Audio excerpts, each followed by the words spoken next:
Good morning, everyone. Thank you, Imran. Welcome to the IRBA Innovation Day 2023, our inaugural Innovation Day webinar. Today, we embark on a journey to explore how we can collectively shape the future of audit. Our theme for this year is therefore shaping the future of audit, and we structured our discussion into two exciting segments. The first segment is Innovation 101. Which talks about how you're going to be innovative and innovation in practice. And the driving force behind this really is a shared commitment to improving audit quality. We believe that thinking innovatively and embracing cutting-edge products, research, we can pave the way for a higher, more robust audit landscape or a brighter, more robust audit landscape. This webinar therefore aligns seamlessly with the IRBA's strategy, where we set our sights on the future as well, not just the past. We are dedicated to fostering an innovative approach that will enhance audit quality. Our goal is for all participants to live with a mindset primed for innovation and quality improvement. So today we're thrilled to introduce to you some thought leaders in the industry who will share their insights and experiences. They will guide us on how to leverage innovation to achieve our quality-driven objectives.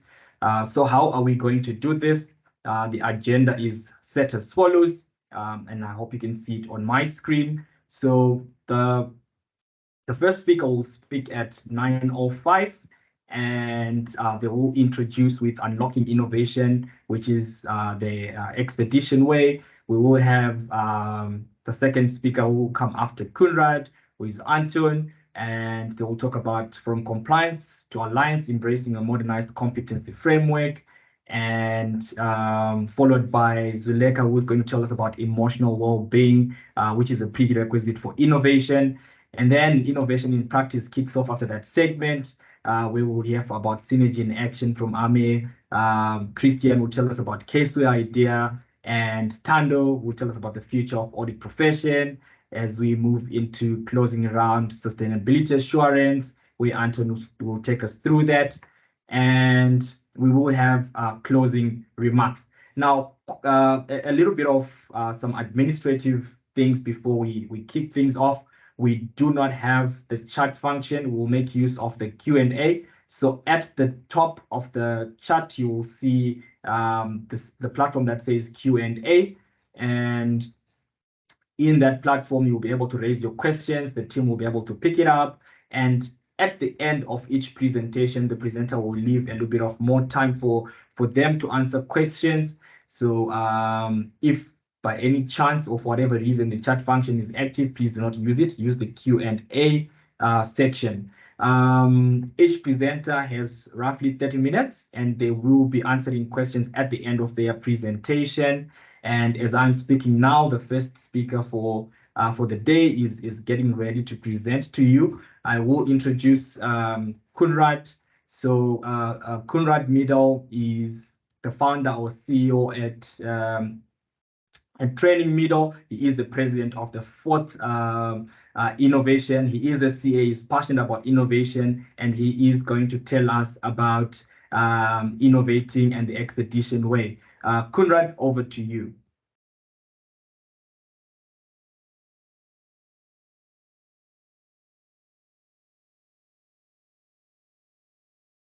Kunrad is not yet on the not yet listed amongst the presenters. Perhaps we can move then immediately onto to Anton, who's ready also to speak immediately.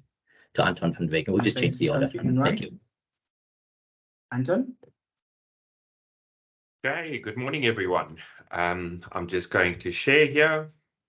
Just give me a second.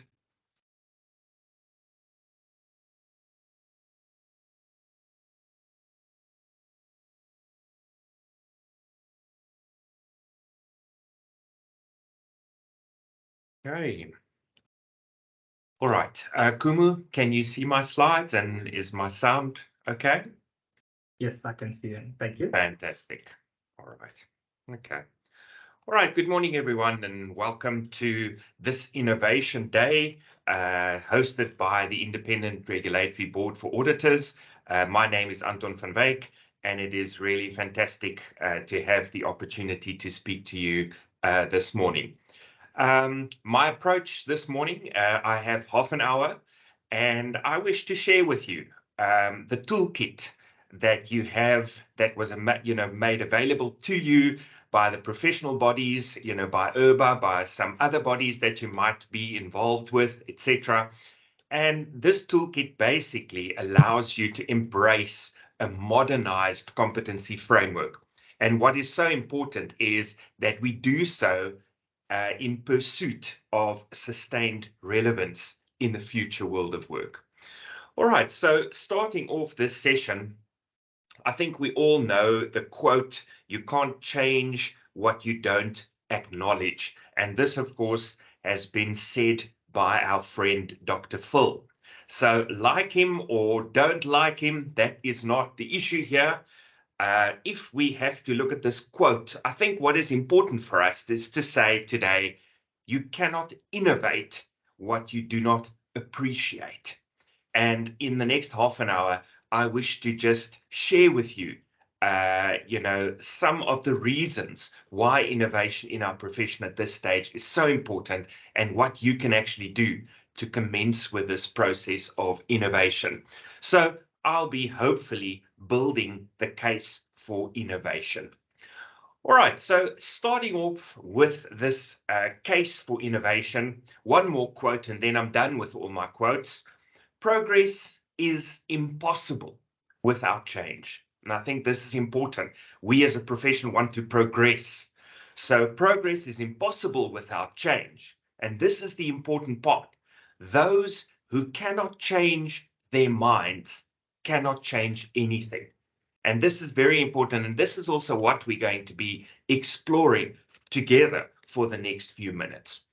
All right, so I thought it was a good idea to just have a look at the major drivers for innovation currently in the audit profession. Okay, firstly, perception. And I think when people see that word, you might think that I'm going to be speaking about negative perceptions about the audit profession, etc. That's not what we hear today. We are acknowledging that our profession is in a space where innovation is necessary, where change is necessary, and where we need to take up and step up to the position of leadership in our profession. But regarding perception, we need to obviously know that, there is that expectation that all professions at this stage will innovate and will change, and that there will be improvement regardless of the profession that we're talking about. And that is what makes the concept of perception almost an expectation of change. All right. And this perception leads us to a second major driver in the audit profession, and that is obviously quality. All right. So from a quality point of view, we know that the audit profession, the work that we do, that needs to improve on a constant basis. So we are driven by that search for increased quality at all times. All right. So it's about more than survival in the process. It's about enjoying this challenge of constantly creating a better audit profession, especially in our country, South Africa. All right. So what is important here is that we also look at the quality of our services to our clients. So we owe our clients and we have the responsibility to our clients to make sure that the quality of the services that we render is absolutely top notch. All right. Then we need to obviously incorporate, innovation. And by doing so, I am also referring to information technology or IT and artificial intelligence, etc. And all the speakers that are lined up today are going to show you exactly in their organizations how they've done so and how they've taken up this challenge of innovation. If we look at IT, for example, we need to think about things like real-time audit. We need to think about the fact that, when using information technology, don't we want to move towards a point where we are acting as proactive auditors, looking prospectively at the profession and what we do, rather than always being in a reactive manner and focusing on what has already been, happening for the past 12 to 18 months. We don't want to be in that position anymore, where we can inform our clients through audits and results of audits that, 18 months ago, there was fraud in the business. We want to be real time, and we want to use technology and the latest, intelligence that is, available to us to achieve this. At CPD Campus, we presented a session exactly dealing with this topic of innovation, etc. And, about technology, the interesting thing is that what people are saying, technology is going to replace us. Technology isn't going to replace us, but people that use technology and use it efficiently will be replacing us if we don't step up to the challenge as well. All right, so that is something that is very important to consider as well. Then complexity. Here we're firstly looking at transactional complexity that we as auditors are dealing with. The large volumes of transactions, the way that transactions are done, online transactions, okay? So the nature of transactions that are changing, constantly becoming more complex. Here we're looking at, at that concept from an audit point of view, but, even looking at it from an accounting point of view, just accounting for the complexity of transactions is already very difficult.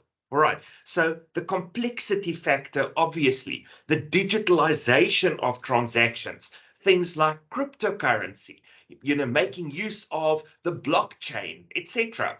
It's our responsibility to make sure that we as auditors can cope with the complexity of what we are required to do and to express opinions on. Then another major driver for innovation is obviously that of human capital.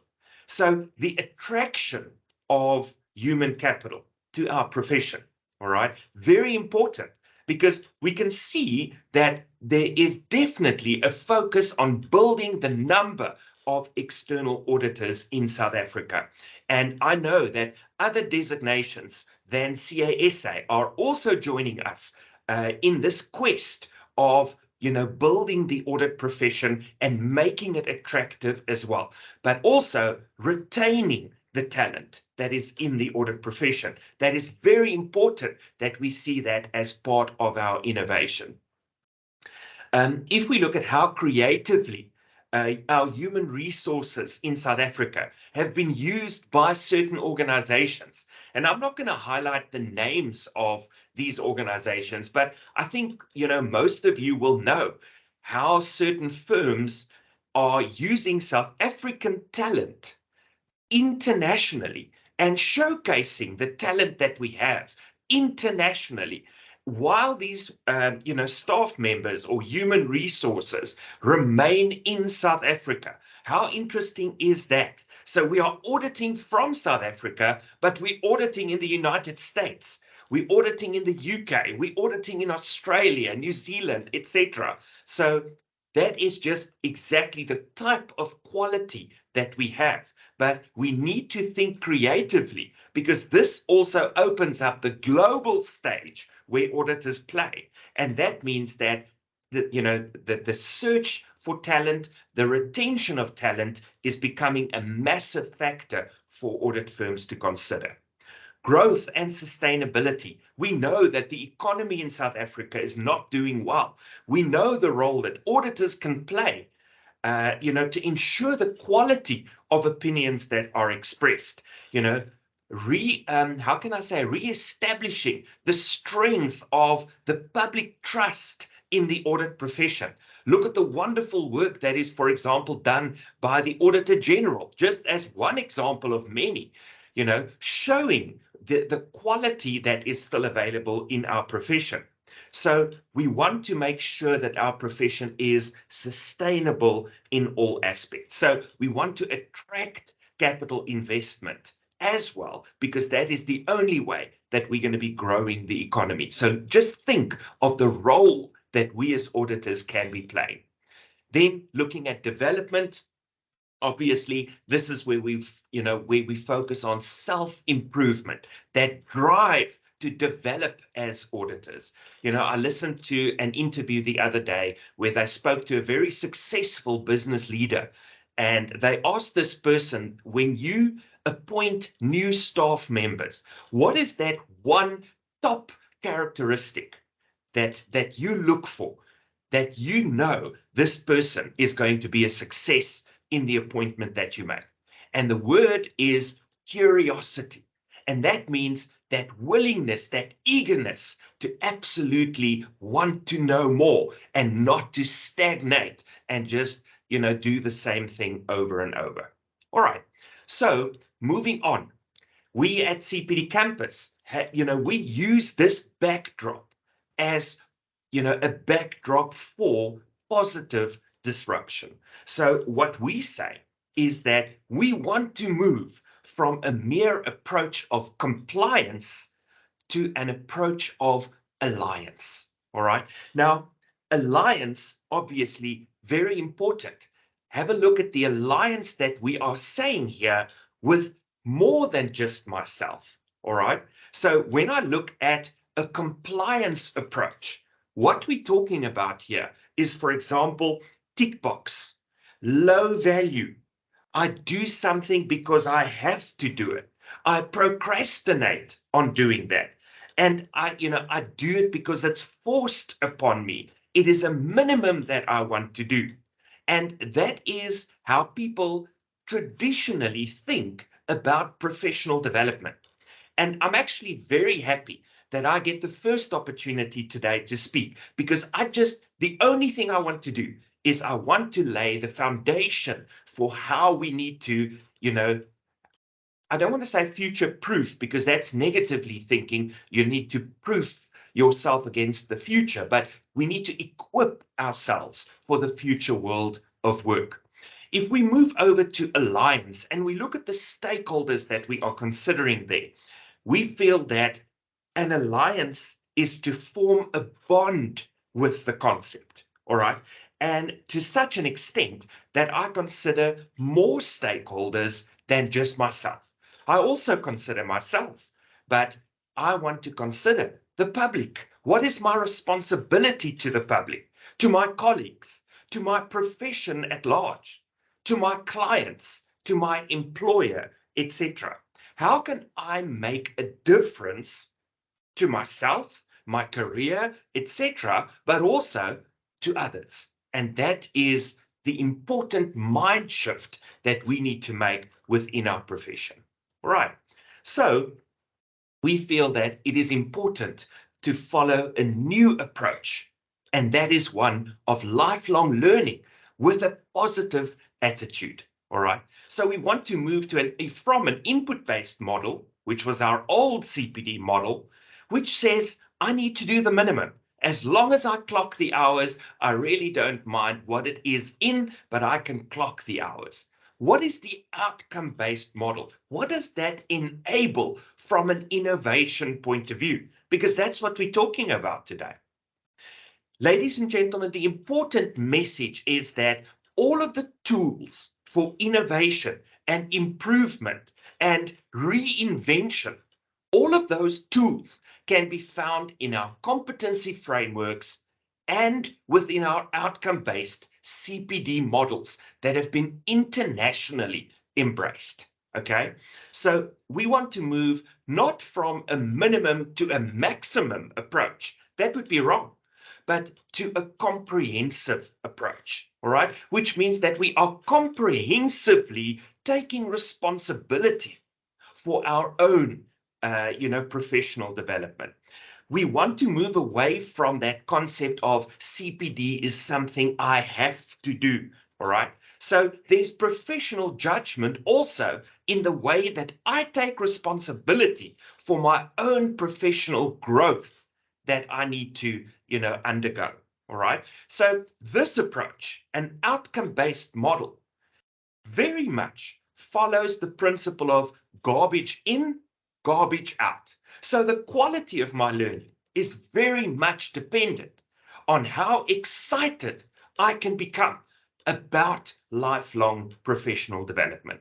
So professional development isn't something that I have to do. Professional development is something that I want to do. That is where we need to move towards. And I'm taking the responsibility for that. Right. Now, the first step, right? We need to look at the International Accounting Education Standards Board, right? So Educational Standard 7 was revised and internationally adopted by professional bodies. And this is the standard dealing with continuing professional development.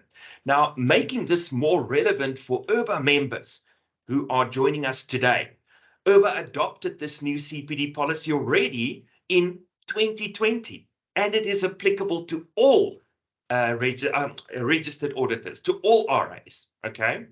Now, I'm using the word comply in inverted commas there, but to comply, registered auditors are required to complete the mandatory annual CPD activities, all right, whatever they may be, and to apply the IRBA CPD framework at least annually.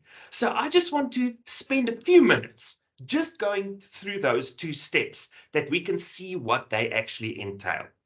When we look at the mandatory annual CPD activities, technically, in an outcome-based model, one shouldn't be having mandatory activities. But if you look at the importance of ethics and audit and assurance related activities and the responsibility that we have to update and upgrade our knowledge on a constant basis, because we are guardians of the public trust, all right? That is why there are mandatory annual CPD activities that are part of any outcome-based model.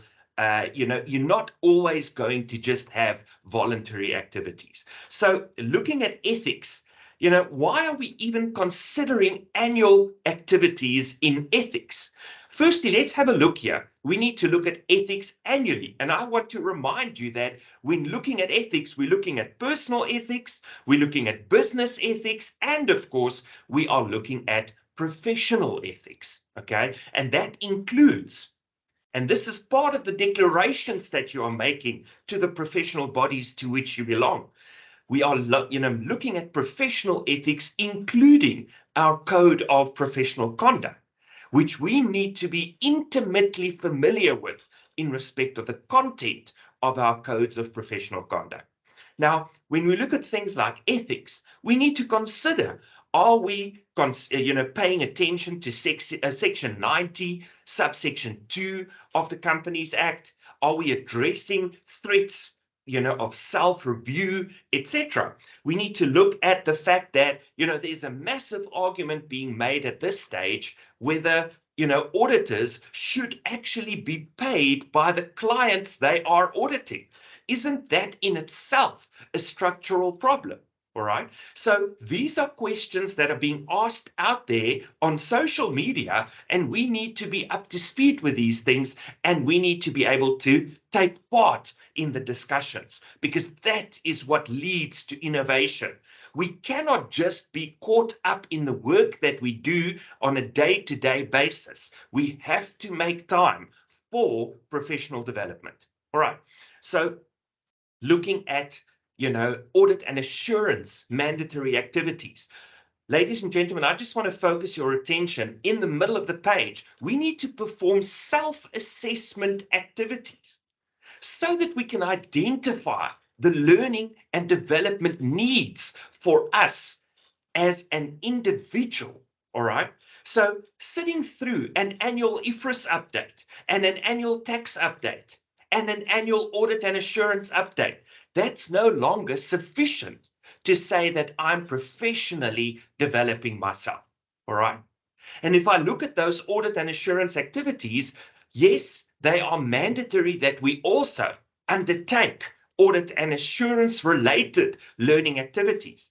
But my point today and my message to you today is that professional development is so much more than just technical competency development. All right. So we can see that on the slides here. But technical competencies will always remain very important. We need to look at things like the ISA 315 that was revised in 2019. We need to look at ISQ C1 that was replaced by ISQ M1, on quality management. Those are aspects that obviously from a technical point of view, they deserve attention. So the question is, are you staying updated on a technical basis as well? All right, so these are the mandatory activities. But what excites me here is the CPD framework that IRBA has adopted, all right, which is very much the same as the frameworks that are adopted internationally by IFAC and their related organizations. All right, so very briefly, I like to call these the KPIs, the key performance indicators to your professional development. Firstly, self-assessment. I've already spoken about the importance of self-assessment, and this is the one that is neglected to a very large extent because people do not undertake a self-assessment approach before they start with their learning for the year. All right. And you're going to ask just now, but what does all of this have to do with innovation? You will see in a short while all of the competencies that are attached to our pathway in audit and assurance. And that's very important because, as I said, most of us tend to focus on technical development. South African accountants and auditors are technically very strong, internationally speaking even. All right, so the one that we don't necessarily neglect is the purple one, because we all undertake learning and development activities. Some undertake it with a positive attitude of wanting to grow. Others undertake those activities because they absolutely have to. All right. So if we move on to step number 3, reflective activity, another activity that is a key performance indicator in respect of the success and the quality of your professional learning and development that you undertake. And then lastly, the revision of your learning and development plan on a regular basis. That's also very important. All right. So just want to make sure from a time point of view here that we have time. So looking at self-assessment, how do I complete my self-assessment? Okay. This is a very important step. Why are we doing self-assessment? Because this allows us to have a direct impact on the quality of the learning that we undertake. We're not sitting through update sessions, covering work and content that's irrelevant to us. All right.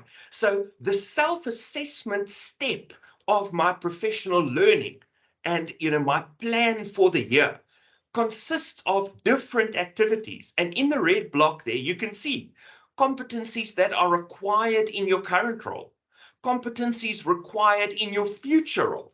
Now, these are all examples. They're not exhaustive, all right? But they help us to focus on how we can self-assess our development needs for a particular period. So feedback from our firms internally and externally in respect of quality reviews, feedback from the IRBA, including public inspections reports, etc. Look at the next one, changes to laws, regulations, standards, processes, and technology that affect your current and future roles. Performance feedback from the firm and other relevant stakeholders, personal learning needs, developments within the industry within which we are operating, public sector, insurance, whatever. All right. So we need to assess so much more than just deciding on what is my annual update that I need to attend. Now, before I move on, those two stand out to me. The competencies required in my current role and the competencies required in my future role. Those are indicative of learning that I have to undertake. Now, remember, my future role doesn't mean necessarily a different employer. It could mean the seniority level that is progressing within the organization where I'm working. All right, so we need to consider that as well. Now, when looking at a competency framework, ladies and gentlemen, we are blessed to have a fantastic competency framework consisting of 3 buckets of competencies. And that is the gray block at the top is the first bucket, looking at professional values and attitudes. So we can see here that we are mandated to do at least 3 hours of ethics development every year. But there's citizenship, there's lifelong learning. Look at those competencies. So I'm very excited about this slide, but that can never match my excitement about the next one. And these are the skills that take the registered auditor into the future. All right. Now, we call this the 4 pillars of professional development and the 4 pillars of innovation. So if we look at the first blue one, business acumen, the auditor has to be at the very top level of understanding in respect of business and has to be a business leader in himself or herself. Secondly, digital acumen. Ladies and gentlemen, I'm sure you're going to agree with me that with digital acumen, we're looking here, look at those competencies, data analytics. We're going to talk about this later on with another speaker that is joining us. Cybersecurity, the impact of all of these things on the audit profession, the digital familiarity, computational thinking. Look at the next column, the decision-making acumen.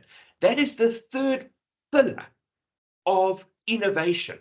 And this is where the innovation in our profession is going to happen, is in this bucket of competencies. All right. Analytical thinking, professional skepticism, problem solving, critical thinking. Look, there's a skill, innovative thinking, all right, etc. Judgment. And then lastly, relational acumen, the 4th pillar. These are the pillars of leadership. All right. These are the 4 pillars where the innovation is going to be very evident. Look at that. Emotional regulation, leadership skills, relationship building skills, etc. Now, why I'm highlighting these to you is because these are typically the skills that we neglect in our professional development journey. We want to focus, and I'm going to change the slide to the 3rd bucket. We want to focus on our technical competencies. And yes, we can focus on this. And there's so much more than just assurance and related services, even from a technical point of view. But it's so important that we make sure that we are developing ourselves holistically and innovating the way that we are shaping our futures as well. We need to make the mind shift so that we can embrace these changes that have been communicated and not see them as just some more matters that have come across my path that takes up my time, and it's just a hassle to complete all of these. There's value in embracing these changes that are taking place. All right. There's a minute left, Anton. Yes. Yes, thanks. So we can have a look at our learning and development activities that I've highlighted for you, and then our reflective activity, which I've also highlighted for you on slide 14. All right, so the reflection is what makes our learning so interesting. So in summary, a toolkit to start with, there on slide 15 is what you need. So the question that I'm ending off with today is, what is the key takeaway? Firstly, remember, innovate or disintegrate. Secondly, make the mind shift about why change is necessary. Okay, remember, you cannot innovate what you don't appreciate. All right, appreciate the case for innovation. Identify the opportunities to innovate, and remember that innovation starts from within. Look at that word, innovation. All right, use the tools available to equip yourself for the future world of work. Innovate Don't procrastinate. Do it now. Start, but start small. But eventually, just make a start. All right? Step up and lead. This is what we're going to be doing through this new competency framework. We are igniting the passion. All right, very, very important. Thank you very much, Anton. Any questions? I don't see any questions in the question and answer. Thank you very much. This is lovely. We're going to move on to Kunrad, who I introduced earlier, to take up the center stage. Kunrad, go for it. Yeah, thank you very much. Right, apologies for the delay. This morning with technology, I love technology, but sometimes technology is something that is, you know, that eludes you and can frustrate you, etc. So that's why, you know, don't worry about artificial intelligence. We as humans, we still have work to do, and you know, so thank you very much. So, but apologies for the delay. I just want to bring up my presentation, and I will do that shortly. Right. And okay, right.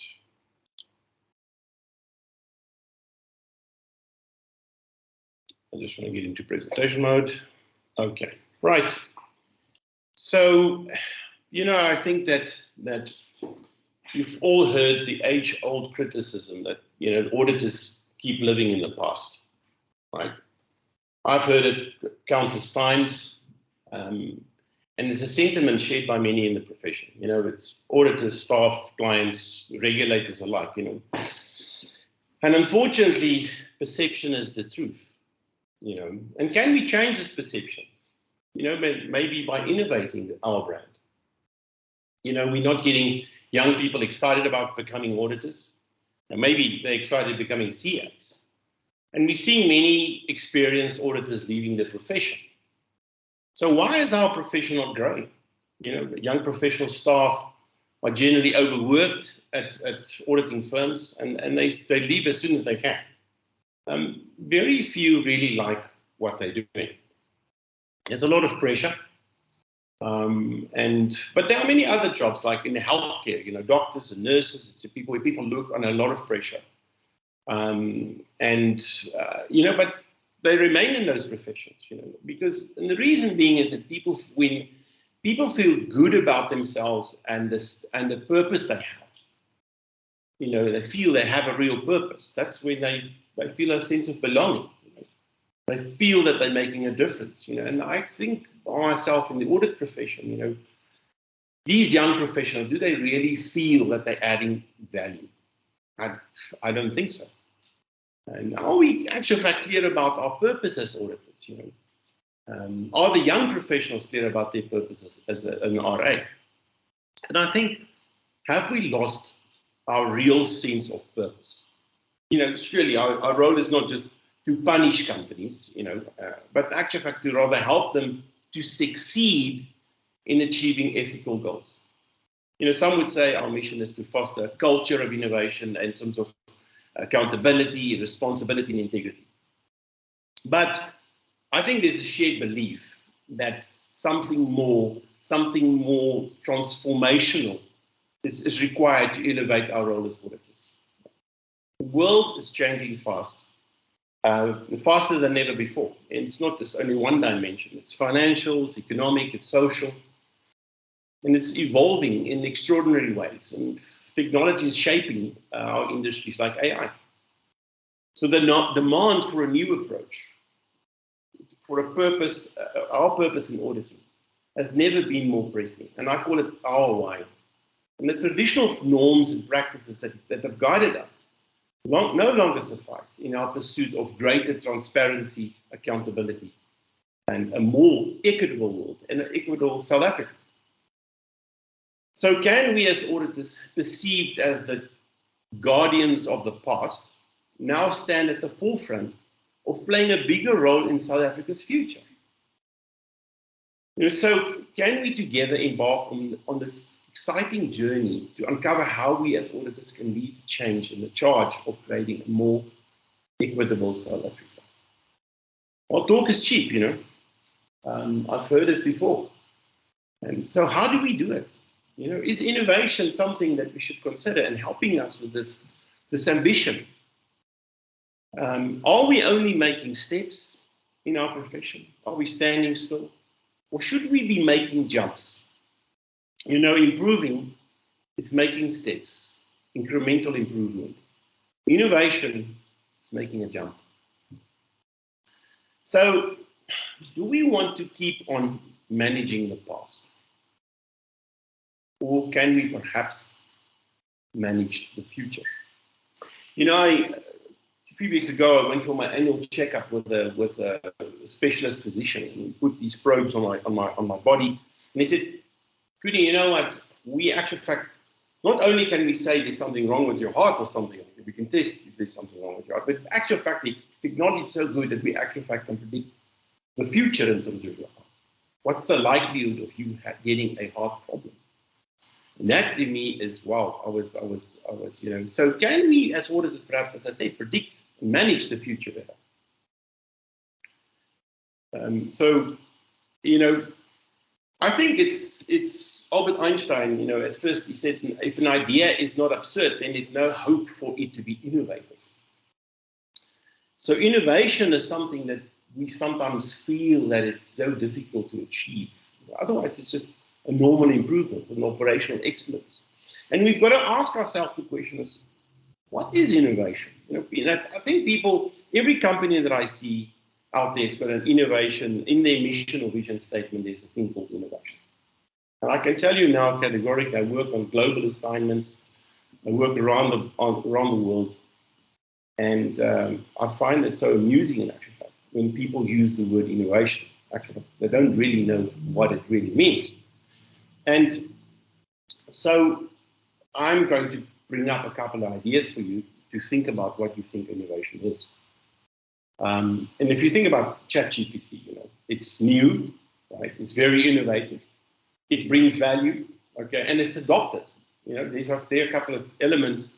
100 million users in 2 months. Wow, that's huge adoption. You know, so you get inventions and you get innovations. Right? There are many people that invent something, but it's not innovation because innovation are things that are adopted by users. It's feasible. If you think about Amazon, you know, when they launched, you know, their platform, you know, nobody can argue that that wasn't innovative. You know, the biggest merchandiser in the world without even really having a shop. If we think about Nespresso, you know, Nespresso coffee has been around, you know, for hundreds and thousands of years, and now a company comes and redefines coffee. Extremely successful. If you think about, you know, the number of machines and the pods and everything that you have there. And then we obviously talk about Apple's iPhone 1, amazing innovation. You know, it revolutionized the phone industry. But what about iPhone 2 and 3 and 4 and 5 and 6? You know, and now iPhone 15. What is it? Is that innovation or what is it? In actual fact, no, it's not innovation. It's improvement. And that's the big thing when it comes down to how we differentiate between improvement and innovation. And improving is making the next logical step. Innovation is really making a jump. You know, and Apple's so good at that because they can jump when they brought out the iPhone and then they bring out the iPad and they jumped and the iWatch and they know how to jump and to step. And most companies don't really know that dance of stepping and jumping. I think many people also, they confuse operational excellence and innovation excellence. You know, operational excellence are things that are really creates the value of today. And innovation excellence creates the value of the future. So it's what is innovation as a definition? You know, it's innovation is doing new things or doing things in a new way. And it's, if you think about where innovation is required, is when you're finding a new solution for a relevant friction, I call it a friction, or you have a dream, and that finally you have something that solves this friction, or that, you know, that solves this dream of yourself, and it's adopted by people. You know, it's something that you've really made their life better, and people, you know, run to it and say, well, this is amazing, this is something. And what innovation needs is, what are the elements of innovation? It needs to bring value. You know, people say, wow, this is amazing, this is amazing. And then people say, okay, fine, I want it. I'm like ChatGPT is an example, right? And it needs to be feasible, you know, and you'll have to see how ChatGPT, etc., you know, they're really making a lot of money with working with other companies. But innovation it consists of a couple of elements. It could be something that's new to me, new to my company, new to the market, and obviously new to the world. You know? So innovation is, and I think a lot of people think, hold on, but people confuse innovation. It must be a tech thing, it must be a technology thing. Innovation is much, much, much bigger than that. You know, if you think about innovating our brand as auditors, you know, what has that got to do with technology? You know? The perception about ourselves as RAs. You know? And the big question is that why do companies fail with innovation? Right? And generally, it's a lack of clear strategy in terms of, you know, what is innovation and the confusion with innovation. You know, I have mining companies that came to me and said, listen, no, they want to innovate the mine, and they want to innovate all the workers. They want to create this culture of innovation. Right? And I said, you know what? If you're going to start getting mine workers to innovate underground, you know, where it's dangerous, it's in actual fact, you need operational excellence. You need them to want to do their work better and better every day. You don't want them to innovate, use less cement or, you know, use more explosive, etc., because they are now starting to get innovative. So you've got to decide, you've got to really distinguish between operational excellence and innovation. So inadequate resources, companies want to innovate and they assign somebody to do it. They don't put a lot of money in it. So when innovating, you really need financial and human and technical, you know, for you to make any progress in terms of innovation. The failure to understand it, you know, what does it help us to innovate if we don't really understand the needs of clients, if we don't understand the needs of our staff? We need to look at the frictions. We need to ask the questions. We need to really say, listen, what are the top frictions? What are the top things that people are struggling with? That's where we need to innovate. What, you know, innovate in creating a fad that nobody wants to use. So the resistance to change is common. You know, we as auditors, we run away from risk. You know, like innovation is risk. It's risky.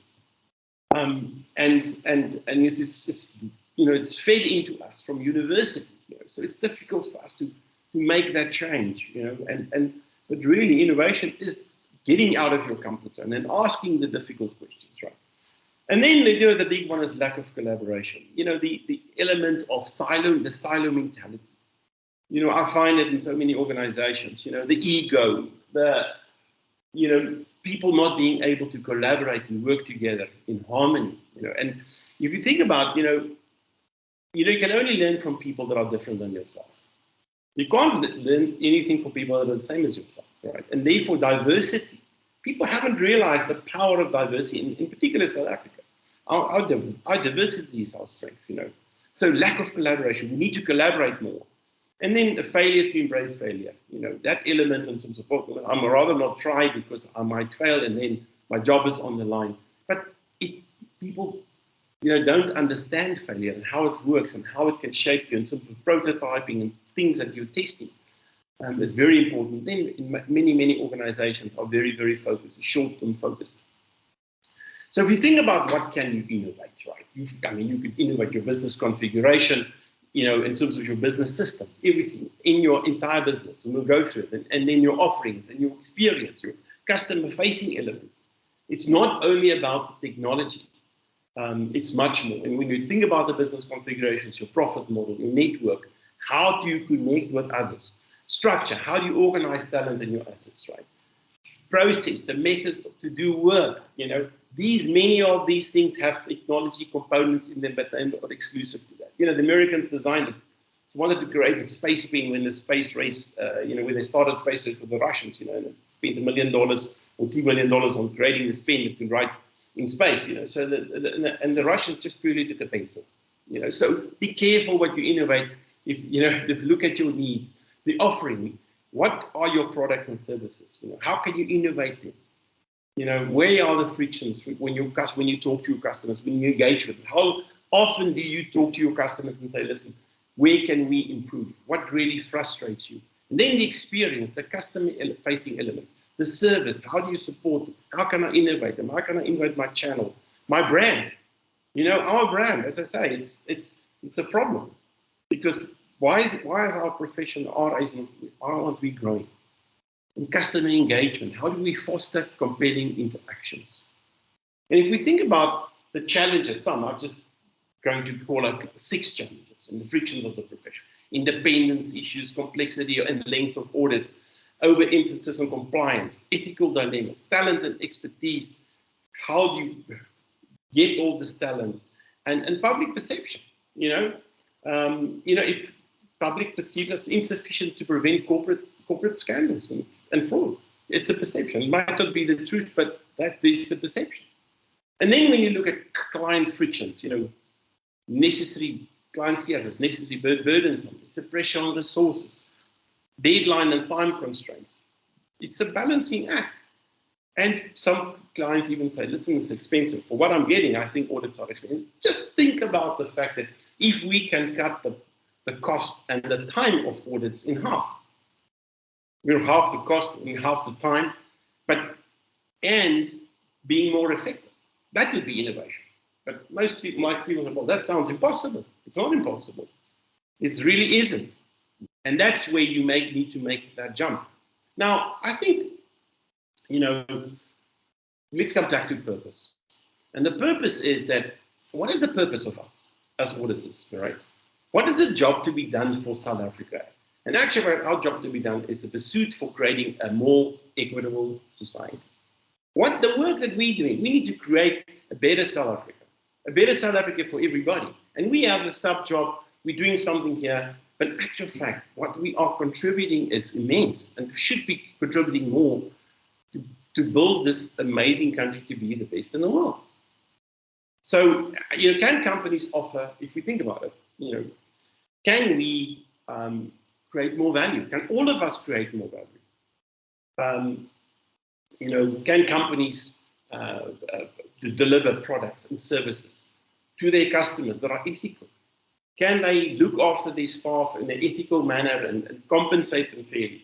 Can companies and organizations play a meaningful role in our society in terms of paying their taxes and doing good?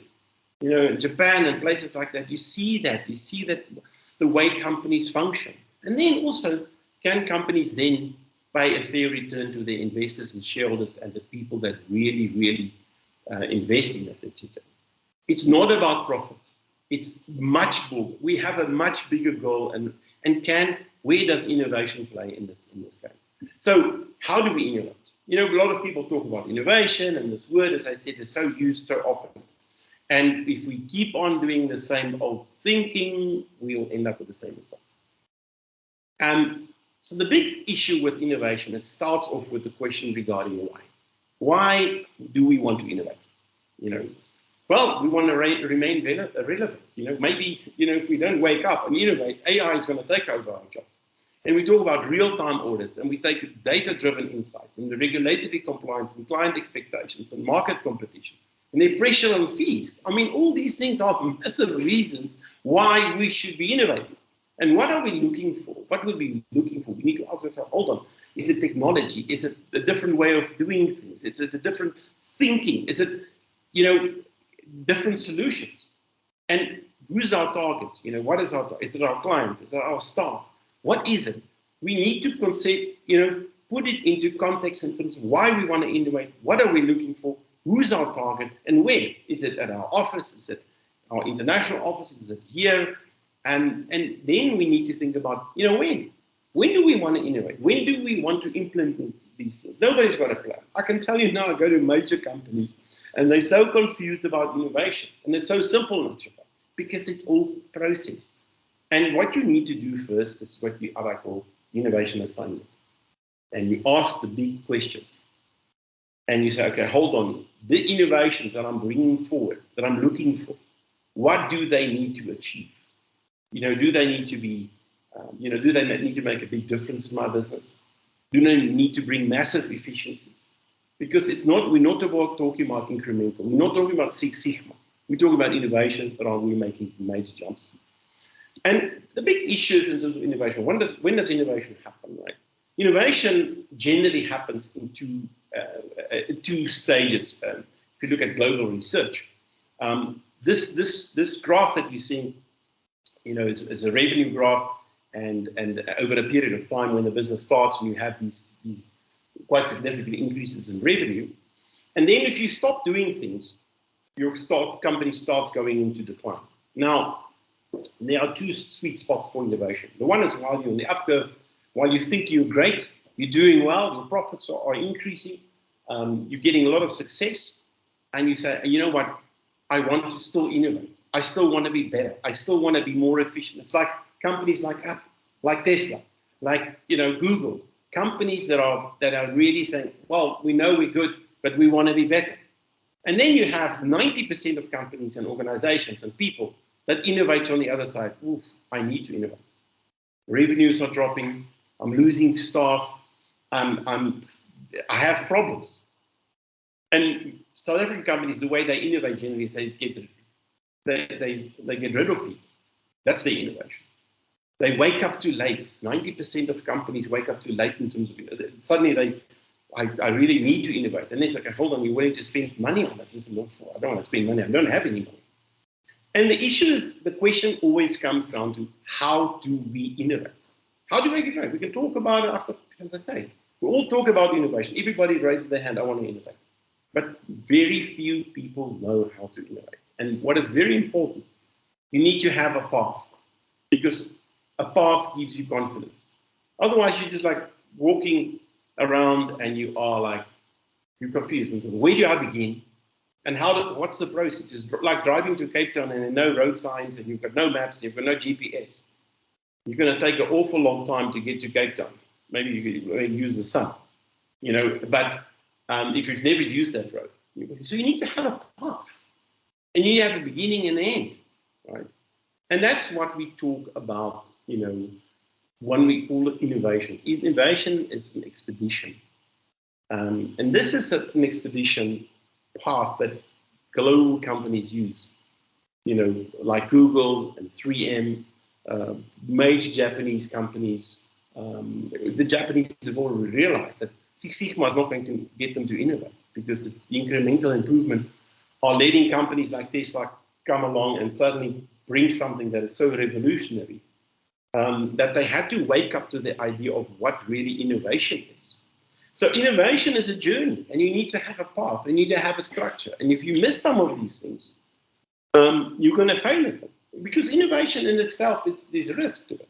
How do you reduce the risk? How do you improve the effectiveness of your innovation? Is having a structured journey.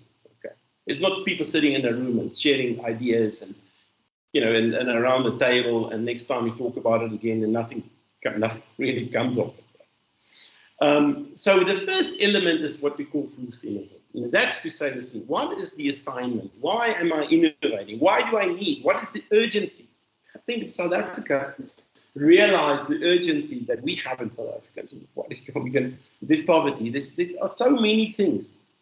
And when a structure in terms of why we need to innovate and make a jump and not a step. And that's why when you're in the full steam ahead phase, you're selecting the people in the organization. We generally work with around about 12 in a group. And we start thinking about, we create a departure document, and we get buy-in from the powers that be in terms of saying, listen, these are the frictions of the organization. This is what we want to solve. And if we solve it, will you then enable, will you approve it?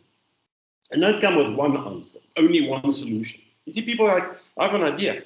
You see, an idea is like a child, you see, and so the CEO comes and says, I have an idea and we must do this. You see, an idea is like a child. You see, and you don't dare tell the CEO his child is ugly. And that's the problem with ideas. You see, how do we create where the top ideas actually raises to the top? And that's not anybody's idea, it's everybody's idea. We've collectively co-created these ideas, It's the way you do it. So 5 minutes left, Connie. All right. So we talk about the fish that's the last one to discover what Einstein said. And we might be that fish. There's a lot of things that we really need to discover. And this is the next thing that's most important, observe and learn. We all want to, when we have a problem, go into solution mode and say, this is what we think we should do. But very few companies do a proper observe and learn. We say, listen, let's lift up our heads. Let's look around what people are doing in other industries. How do they solve things? What technologies are there? What are the different practices? This is the biggest step people are missing. And the top companies in the world, like Apple again, they are the best observe and learn companies in the world. This is how we do it. We brainstorm. And then if we think about ideas, if you have good ideas, you have to have many ideas. And when we go into sessions, we raise between 500 and 750 ideas. We've raised more. And like, for instance, here, there's 964 ideas, right? And it's a lot of those ideas are bad ideas. But it doesn't matter, because what we're interested in is we're interested in getting the top ideas. And very important, when we have ideas and we've got concepts, we have to go to customers, to our people, and say, listen, what do you think about these ideas of ours? Give us feedback. And we've got to listen more, because when we listen more, we'll create more and better solutions. And then we go in the test mode, and we test these concepts that we've got. And we test them with customers. And when we test them with customers, we get feedback, we get valuable feedback. And we make changes to that, and we are, in actual fact, it's great for us in terms of getting that feedback, and our customers are saying, these guys are interested. Our staff are saying, well, people also want to hear my opinion. They also want to add something there. And that's where you get buy-in. That's when you get collaboration. So testing of ideas is very, very important. And then it's the homecoming to say, okay, right, what is the homecoming? I've now created my assignment. I've done the observe and learn. I've done my raise ideas. I've tested my ideas, and now it's a homecoming of building business cases. Business cases and listen, can this work in terms of financially? Have I got the means to do it? Have I got the resources? How am I going to roll it out, etc.? Because innovation is also, it has to work in terms of from an economic, and it has to be feasible. And I'm ending with innovation, the process of innovation, right? The 6 very important takeaways, right? You have to start with the innovation assignment. Say, listen, why do I need to innovate? What, when, where, who, which? Very important. If you don't even start without that, right? Because how much money have you got to innovate? If you don't have, take it from the beginning. Some people come up with innovation solutions, it's too expensive. And they didn't set the terms and the conditions up front. The right balance between technology and people. Very important.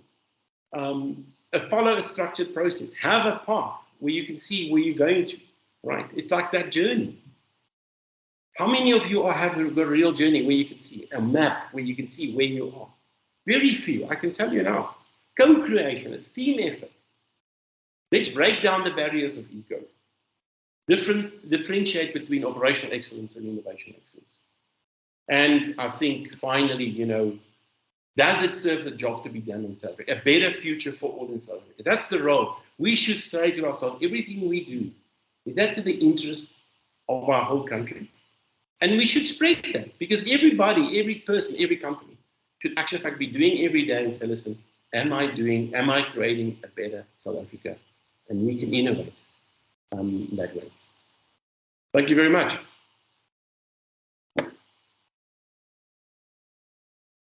Thank you, Kuni. It's brilliant. Just reviewing the panels. Yeah, it seems there are no questions for you, Kuni. Right. So the next speaker is Zuleka, who is a CSA. She holds a master's degree in accounting. She spent 20 years in the auditing profession. More than 12 of those were as a partner. In 2018, she embarked on a new career and qualified as an international leadership and master life transformation coach. She is registered with the International Coaches Register. She subsequently qualified as a certified hypnotherapist, registered with the South African Institute of Hypnotism and the International Medical and Dental Hypnotherapy Association. I'm looking forward to your presentation, Zuleka. Over to you. Thank you very much, Kumu. Good morning, everyone. It is absolutely a pleasure being with you. So I'm going to do a short presentation, and what I'm trying to achieve here is I would love to show you the connection between innovation and mental health. Now, I can just see how some of you are already starting to roll your eyes and thinking, yeah, mental health again, because it has become quite a big thing and everyone is talking about mental health, etc., etc. However, there is a good connection, and I would love to share with you just some ideas of how you can improve not only your own emotional well-being, but also that of your team to achieve absolutely the very best that you want to achieve. Okay, so let me start with numbers. I mean, after all, we're all accountants and auditors, so we love numbers. So first, perhaps just on the negative side. So there was a study done in 2020, and that was pretty much just before all the lockdowns for COVID. At that point in time, people, because they heard about COVID, already reported 42% of them that there was a decline in mental health. And those numbers, in fact, increased substantially after we really were in the wave of COVID. So we should never underestimate the impact that the pandemic had on us. Forbes did a study in July 2022, so that's last year, where 63% of the people said that they are experiencing burnout. 67% of women, 59% of men, and the reason for women is because quite often they are, have a full-time job and are also potentially the primary caregiver of children. So that's the only reason for the differentiation in percentages. Deloitte and Workplace Intelligence also last year did a study, and they found that 43% of workers are always or often exhausted. 42% of them are stressed, 35% overwhelmed, 23% depressed. So all in all, painting a picture that there are nowadays a lot more people stressed, overwhelmed, and depressed. Now, Forbes, and this is on a more positive side, have done a study also last year where they found that 86% of employees that gets treated for depression feel improvement in their work performance, their satisfaction, and now we get to the whole concept of innovation, and their creativity. In the Journal of Psychiatric Research earlier this year, they said that improved mental health allow businesses to grow and people's absences reduced with as much as 12 days. And then there's currently a study that is ongoing with quite a variety of organizations that said that staff turnover, as mental health improved, as well-being improved, staff turnover reduced with as much as 20%. And we all know the impact of staff turnover on our productivity, on our business, etc. So there's clearly a link. Now, what are the consequences just from all these studies on people, on their work? Depression, high levels of stress, poor mental health have a variety of consequences. I just want to point out 3 of these for you. So when people are experiencing high levels of stress, anxiety, poor mental health, they feel overwhelmed and fatigued, which means I might be 8 hours at work, but my 8 hours does not equate to 8 hours output. It might only be 3 or 4 hours output.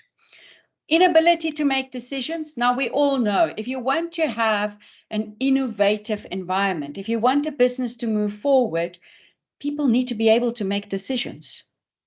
So well-being is a crucial prerequisite in order to make decisions that can take your business forward.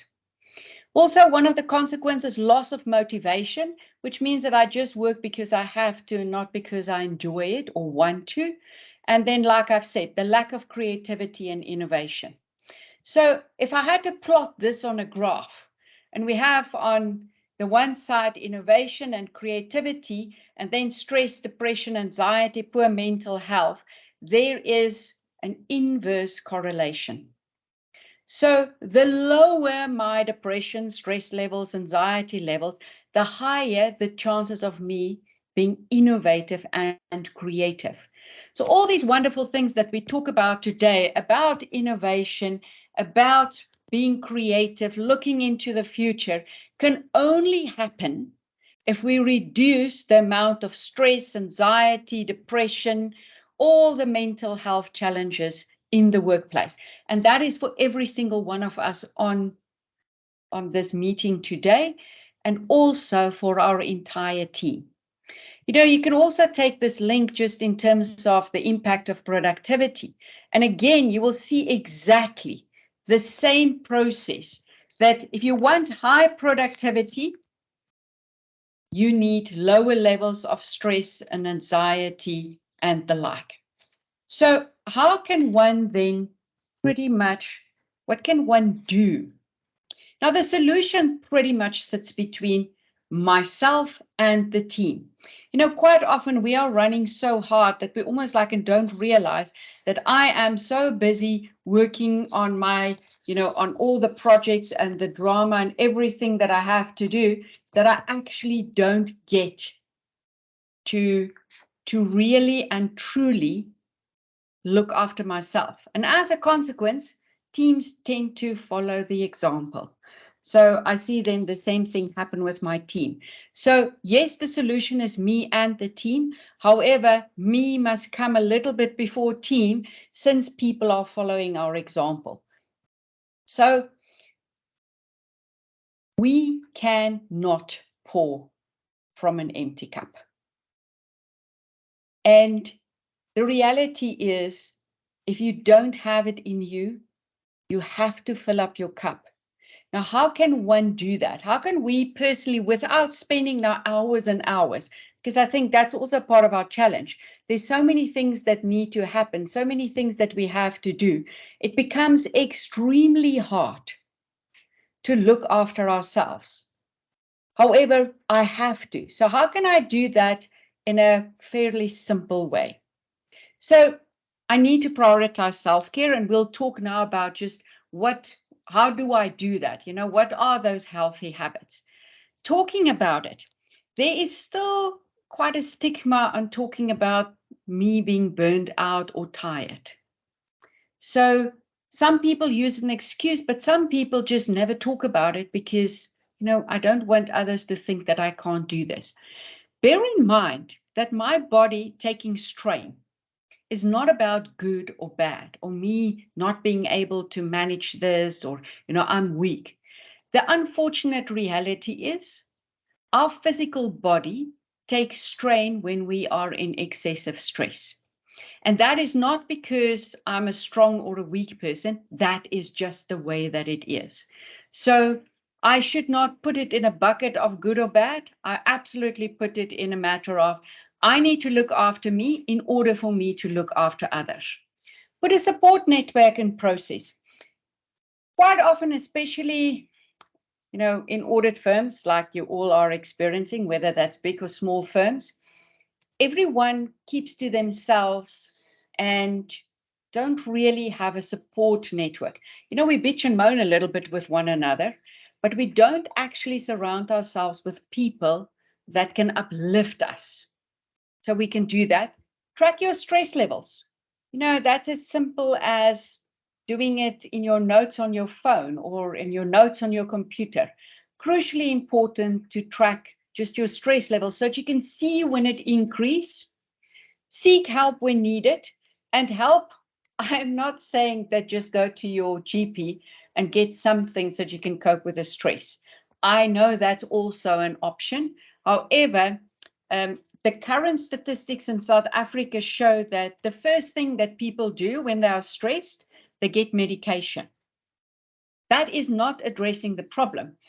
That is merely almost like in just putting, you know, just covering the wound.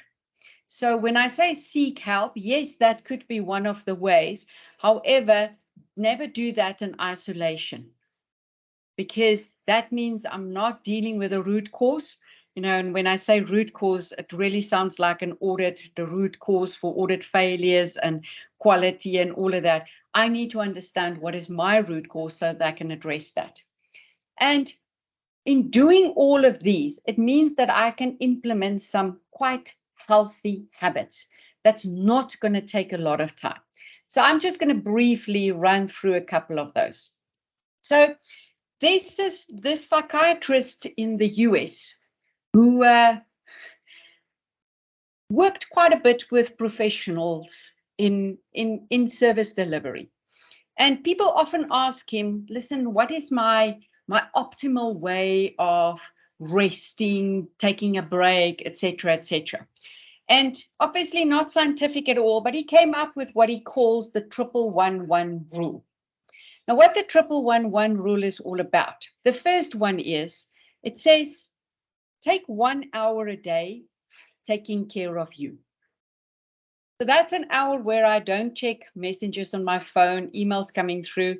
I most probably put my phone on airplane mode so that I don't, get disturbed. An hour where I do something that is good for me. Maybe it's reading a nice book. Maybe it's walking outside, being in the garden. You need an hour a day. So that's the first one. The second one is 1 day a week. Now, that 1 day a week is complete break from work. Now, for many of us, that would be over the weekend, Saturday or Sunday. And so many times I would hear people say to me, no, I took Sunday off. But then Sunday afternoon, I spent 2 hours just to check, what is happening next week, just to prepare myself. That is not counting as a day.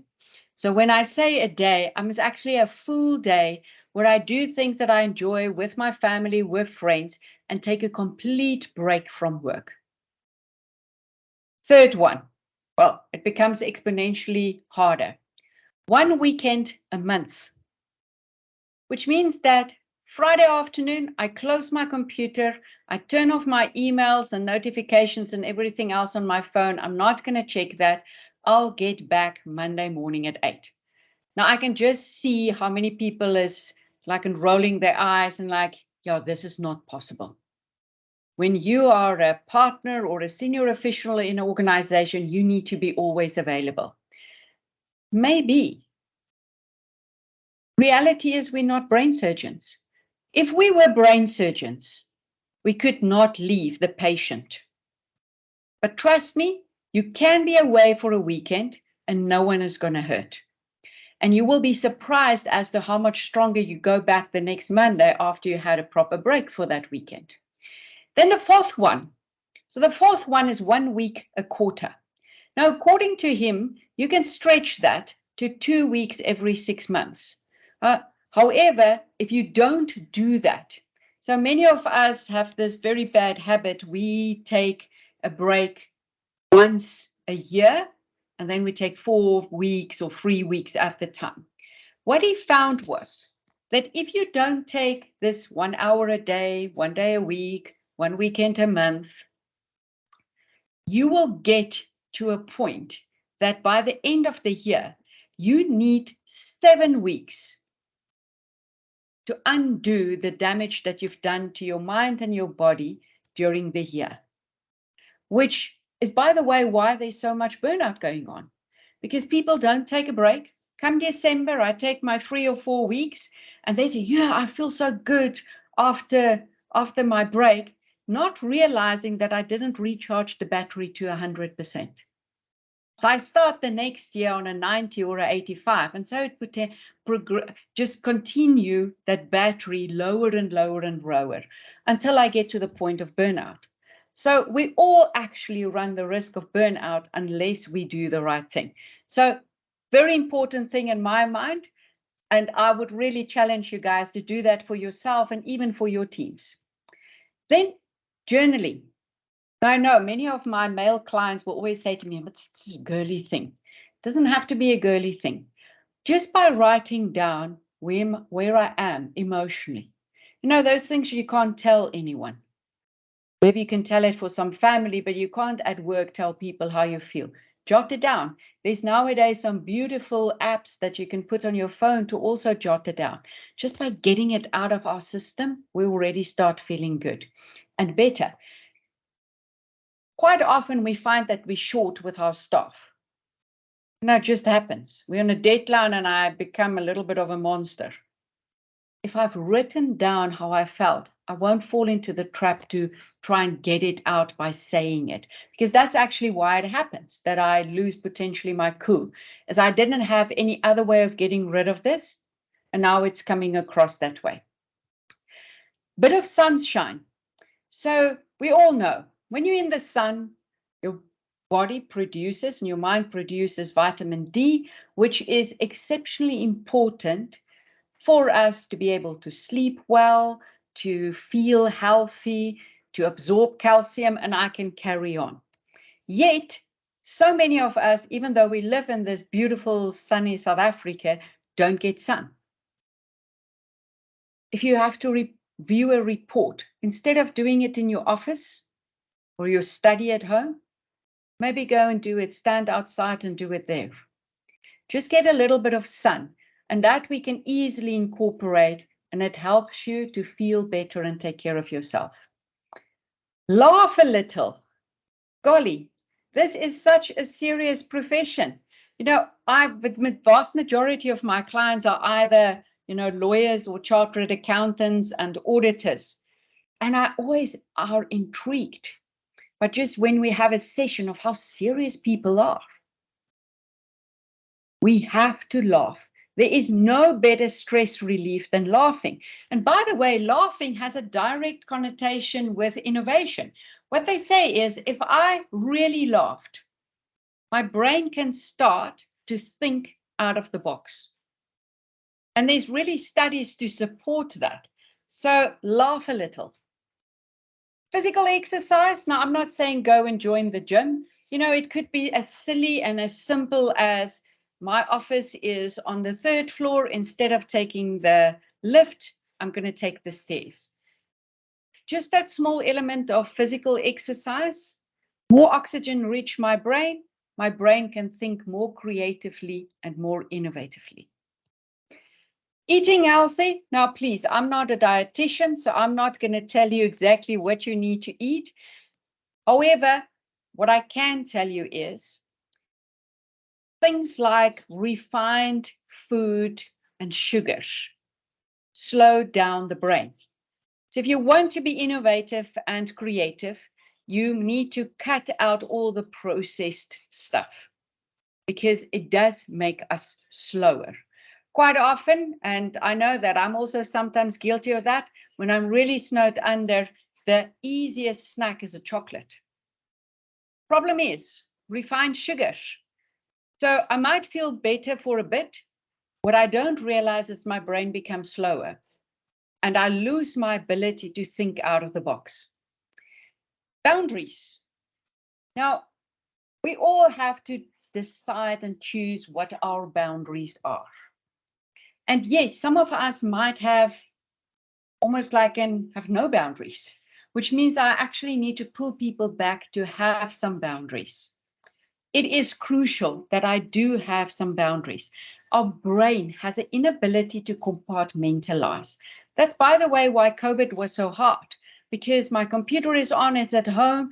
Even if I just go and do something in the house, I can walk by the computer and I can see there's an email. No boundaries whatsoever. Now, because our brain can't compartmentalize and see it all as a little bit of a mixture, my brain, if I don't have rituals in terms of boundaries, continuously are in work mode, which is also tiring because none of us were created to work all the time. So, for example, boundaries could be as simple as a ritual. At the end of the workday, I switch off my computer and I put it into the computer bag. That's already an element of boundaries. Maybe not taking work calls after a certain time. Maybe not taking work calls before a certain time in the morning. All of these are boundaries. You need to work out what are the boundaries that work for you. Then we all make mistakes. Now, because of the average type of personality of chartered accountants and registered auditors, we tend to dwell on our mistakes.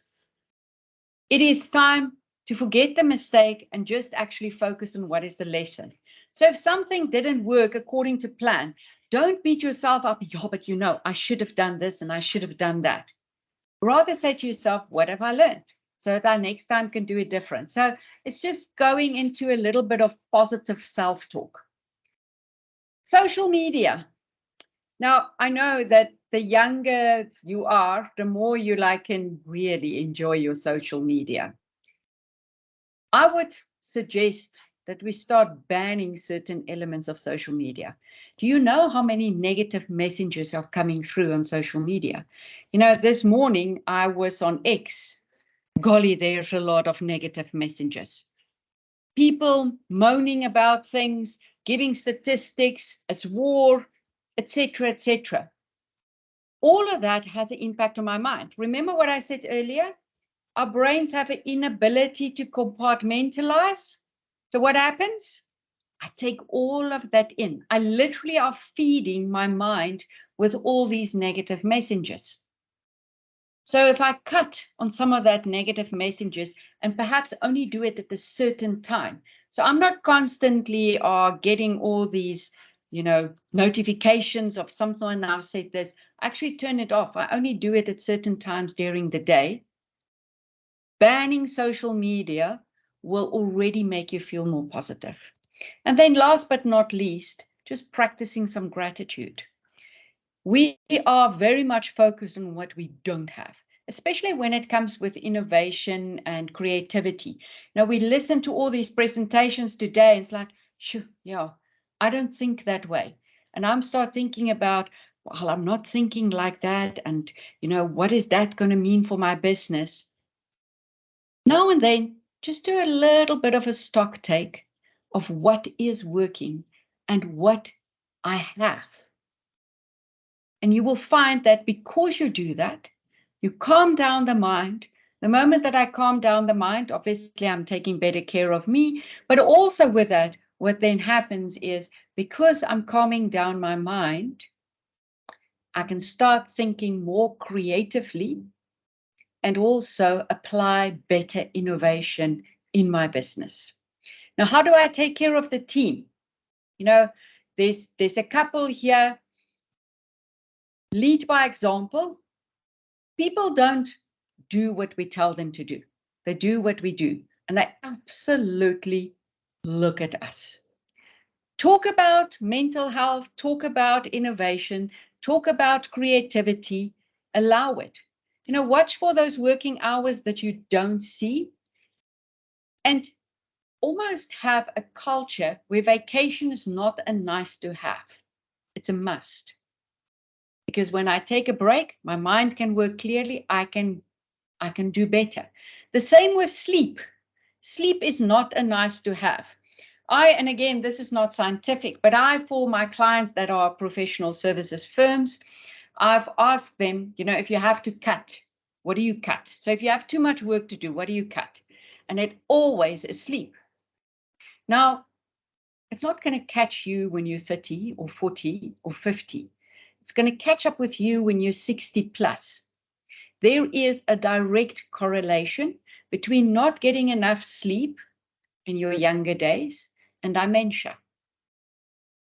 Now, a client said to me this morning, yeah, but that's okay because I won't know. Well, guys, unfortunately, you will know because you will have those brighter moments and then knowing what's happening. So sleep is not a nice to have. It is a must have. Have a culture with your team of acts of kindness with one another, and also, social projects could be something that does not take that much time. All acts of kindness calm us down, make us feel better about ourselves, which means that our minds can think clearly. Maybe from time to time, you can do assessments, just assessments of where the team is. You can either do it with a simple survey yourself, or you can get an organization to do that for you. Check in and truly listen. Ask people how they are, but also be prepared to share how you are, because obviously if you're not willing to share, team ain't going to be willing to share.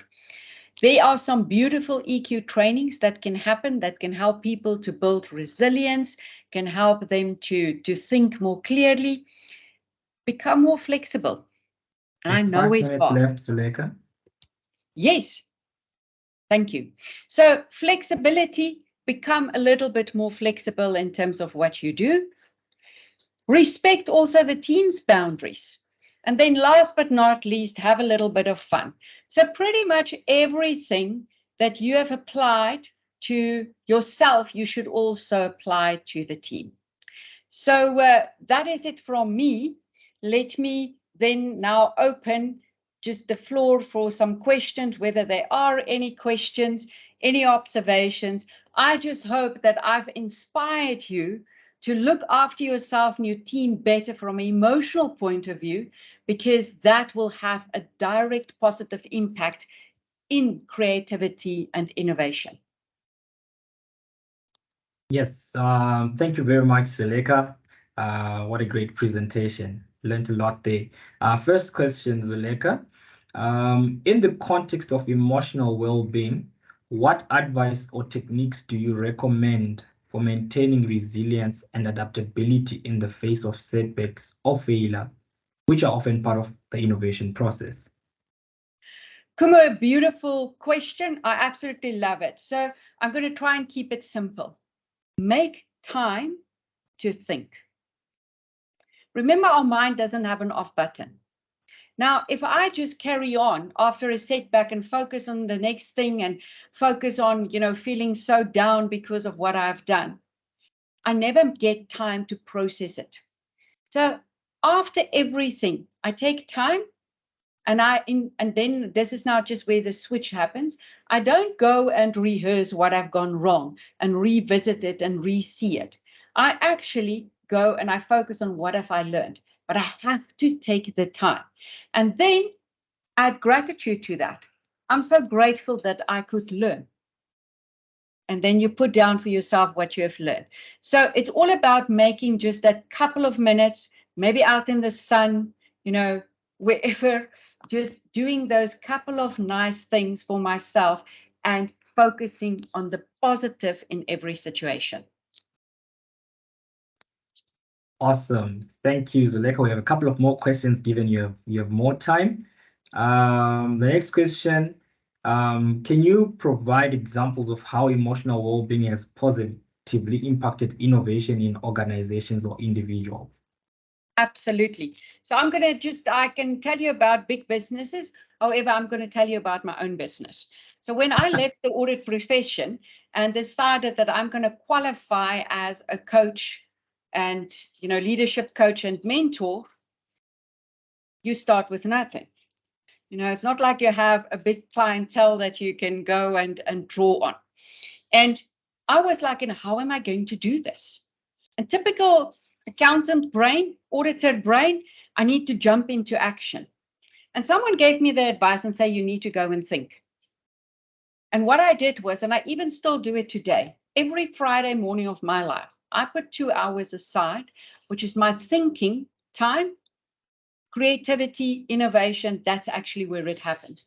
And I close everything around me and I write down what are my challenges. Then what I do is, and this is now the difference between auditor brain and non-auditor brain. So as auditor, when we come up with ideas, what do? I look at the idea. No, but that can't happen because there's no money for that. There's no time for it, etc., etc. If I do it the other way around, so I just come up with ideas and involve the teams, people that you work with that. You just put down all the ideas. Choose the one that sounds the best. And only then you start asking yourself the question of how can I then almost panel beat it within the boundaries or the limitations that I have. And that's really what I've done. So I went and I just put down all sorts of ideas, some of them more crazy than others. I spoke to people and they give me ideas very crazy. I choose one without knowing whether it can work. and then said, how do I make it work within my limitations? And I managed for myself, well, if I take the first 6 months of my business, every month I've doubled my revenue from the previous month because I did it in that way. So there's definitely a correlation.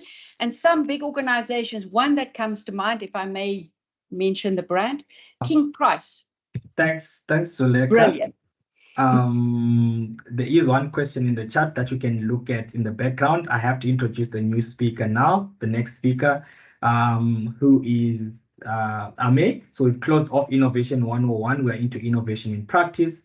Ame is the EY Africa Innovation and Digital Leader in Assurance. She's a CA, SA, and a registered auditor.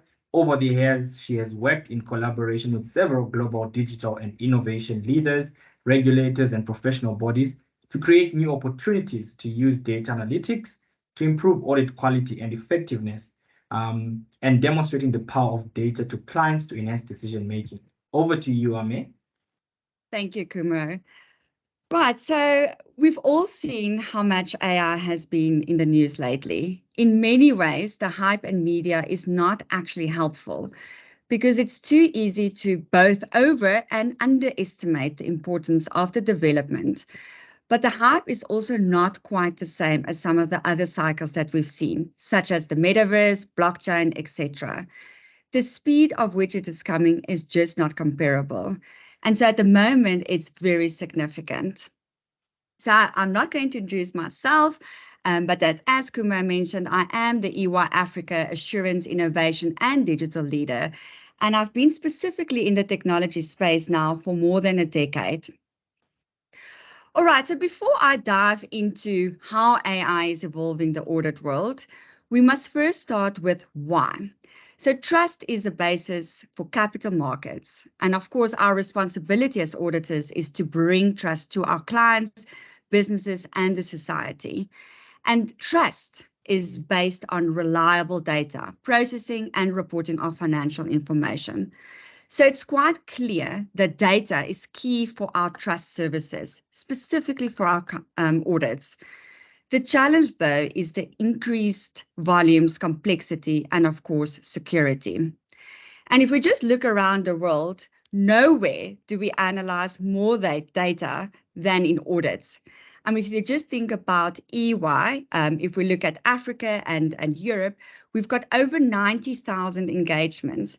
And we did a recent analysis and determined that over 710 billion line items of just GL data goes through our tools. So that is quite significant. So when we look at the data process, it's quite obvious that this contains large amount of effort. And so the slide that I'm showing now is just illustrating the amount of effort that goes into transforming data. And there's that typical saying that goes that we spend 80% of our time preparing data. I mean, just think about it practically. We get data from our clients, we transform it, we prepare it to consume in our audit tools. And so we then basically left with that 20% to analyze, which is the problem statement that we are seeing. And so significant augmentation is needed. And perhaps this is the area where we should leverage AI. So when we look at AI, we cannot compare it to any of the other emerging technologies, such as machine learning, robotic process automations, etc. And so, yes, those have been proven to be successful, especially in our audit profession. So if we just look at what I've just shown, we have been able to automate some of that transformation process. So we've got capability that can improve or enhance and fast track that population.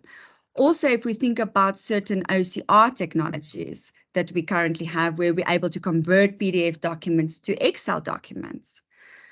So it is quite clear when we look at AI, it's not a hype. The speed is just incredibly special. If we think about this year, up until March, very few people knew what a transformer or a large language model is. But as we're currently speaking, large companies are making significant investments. For example, Microsoft is opening a nuclear power plant to support one of its data centers, so they can offer generative AI to all of us. I mean, if we just look at the slide, isn't it amazing or quite scary that they've trained a model to pass the CPA exam? So it is quite clear, and if we look at the bottom there, the investments are just significant. I mean, traditionally, we saw startups would invest $10 million. Now we're already looking at $100 million. Just recently, Amazon again launched a $4 billion investment in this space. So when we go to the next slide, it's just incredible to see the adoption of ChatGPT specifically. And you can clearly see it's pushed the market into a new adoption curve for Gen AI.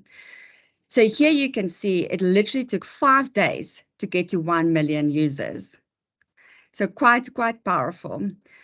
But it's not just ChatGPT. And I think this is where I want to use today just to explore a little bit around generative AI, which is also known as generative modeling, and basically refers to a category of artificial intelligence techniques and models that are designed to generate new and original data.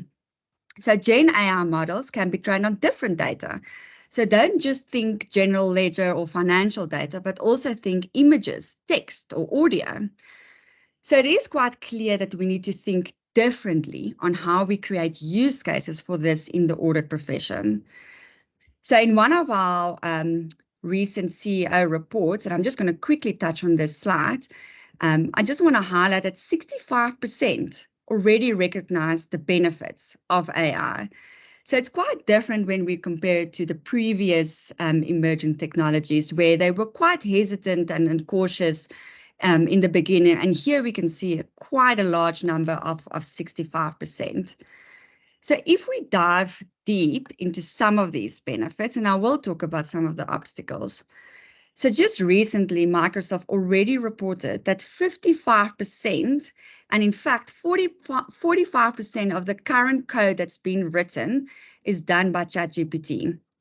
So that is quite significant. I mean, one of the universities reported a 44% in time savings when you're writing tasks. So think about emails or essays that we write, even when we prepare for presentations. Already people are using ChatGPT. And another example, at EY, we are actually currently in the process of developing our automation bot for automating the audit reporting process. We have been able to identify over 2,500 variations of an auditor's report. So just in terms of ISA 700. So you can imagine all of those, if you have to write a code for all of those different variations, it can be quite time consuming.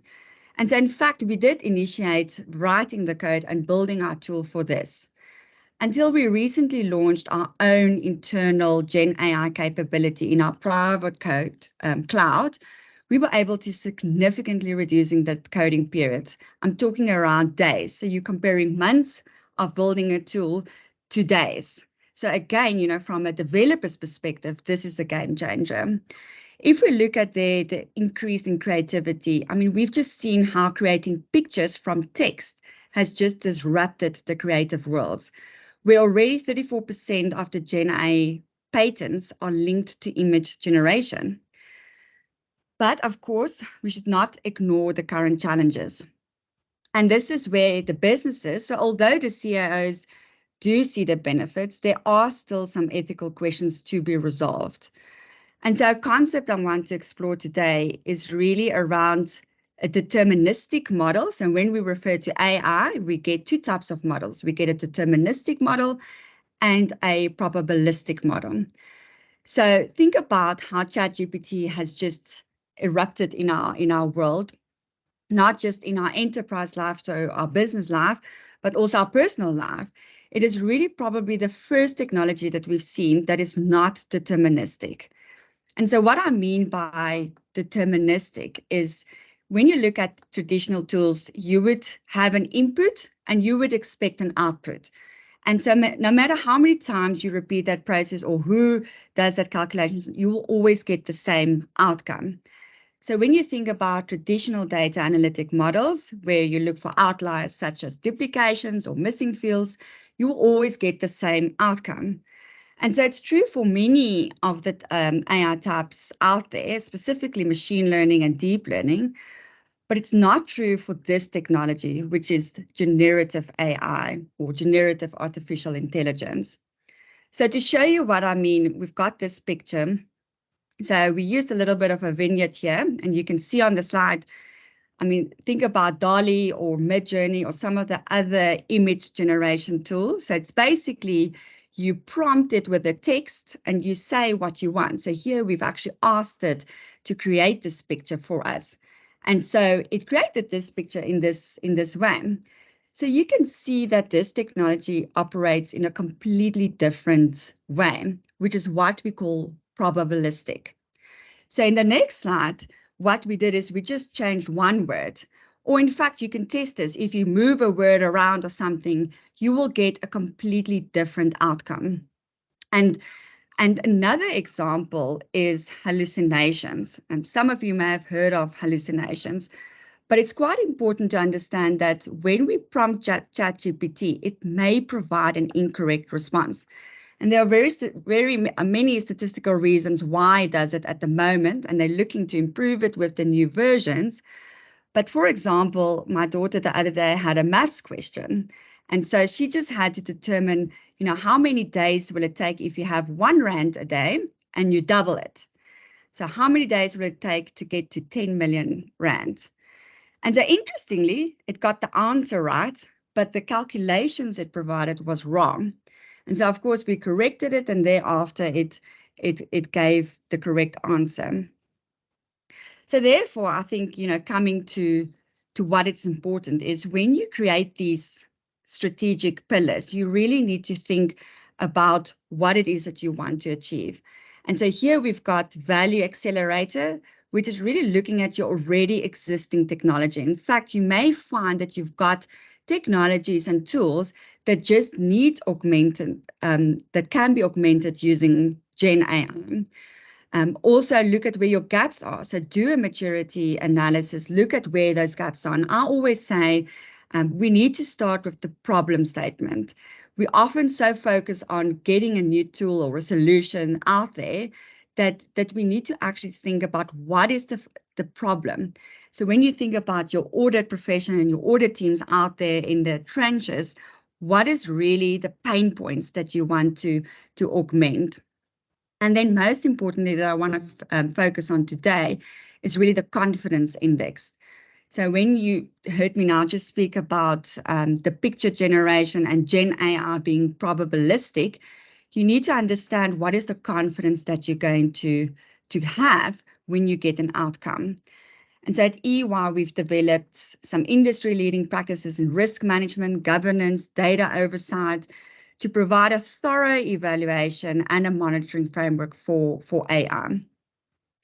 And so just to pause here a little bit, it's even more reason we are far away from replacing the human completely. But we will definitely need to think about this technology and to how it will augment our current processes. So when we talk about this, one thing that's really coming up is prompt engineering as a skill.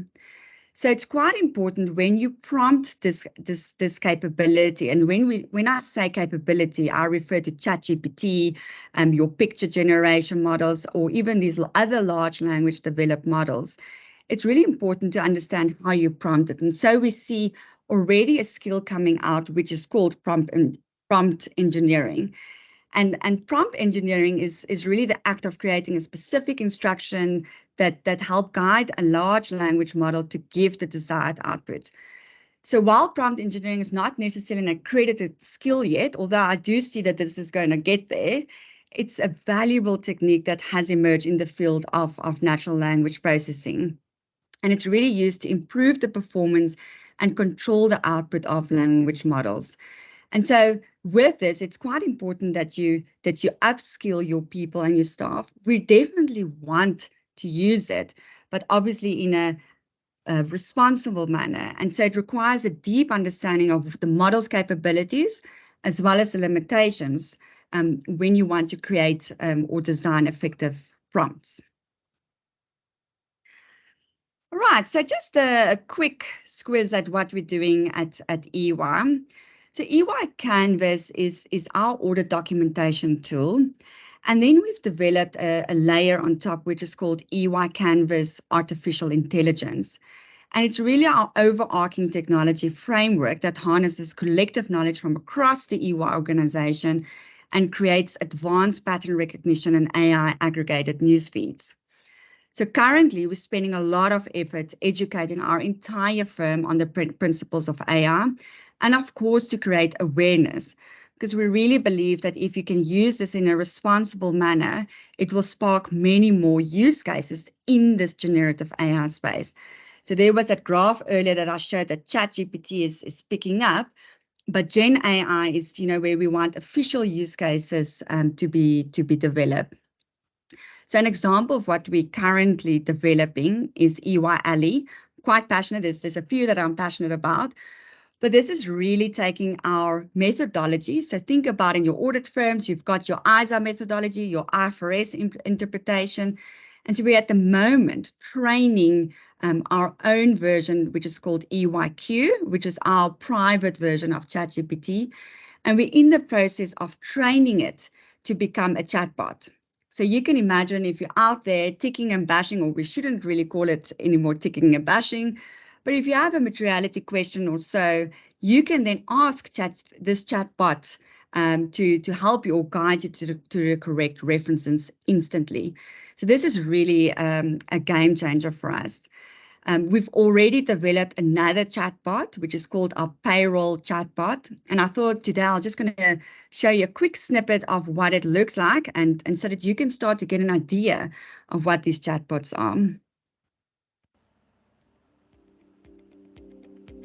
Hi, I'm Harry Ridd, your virtual HR assistant. I'm familiar with all of your company's HR policies, so can answer any HR questions you might have. I can also help to initiate certain processes for you, saving you time from going into other systems. How can I help you today?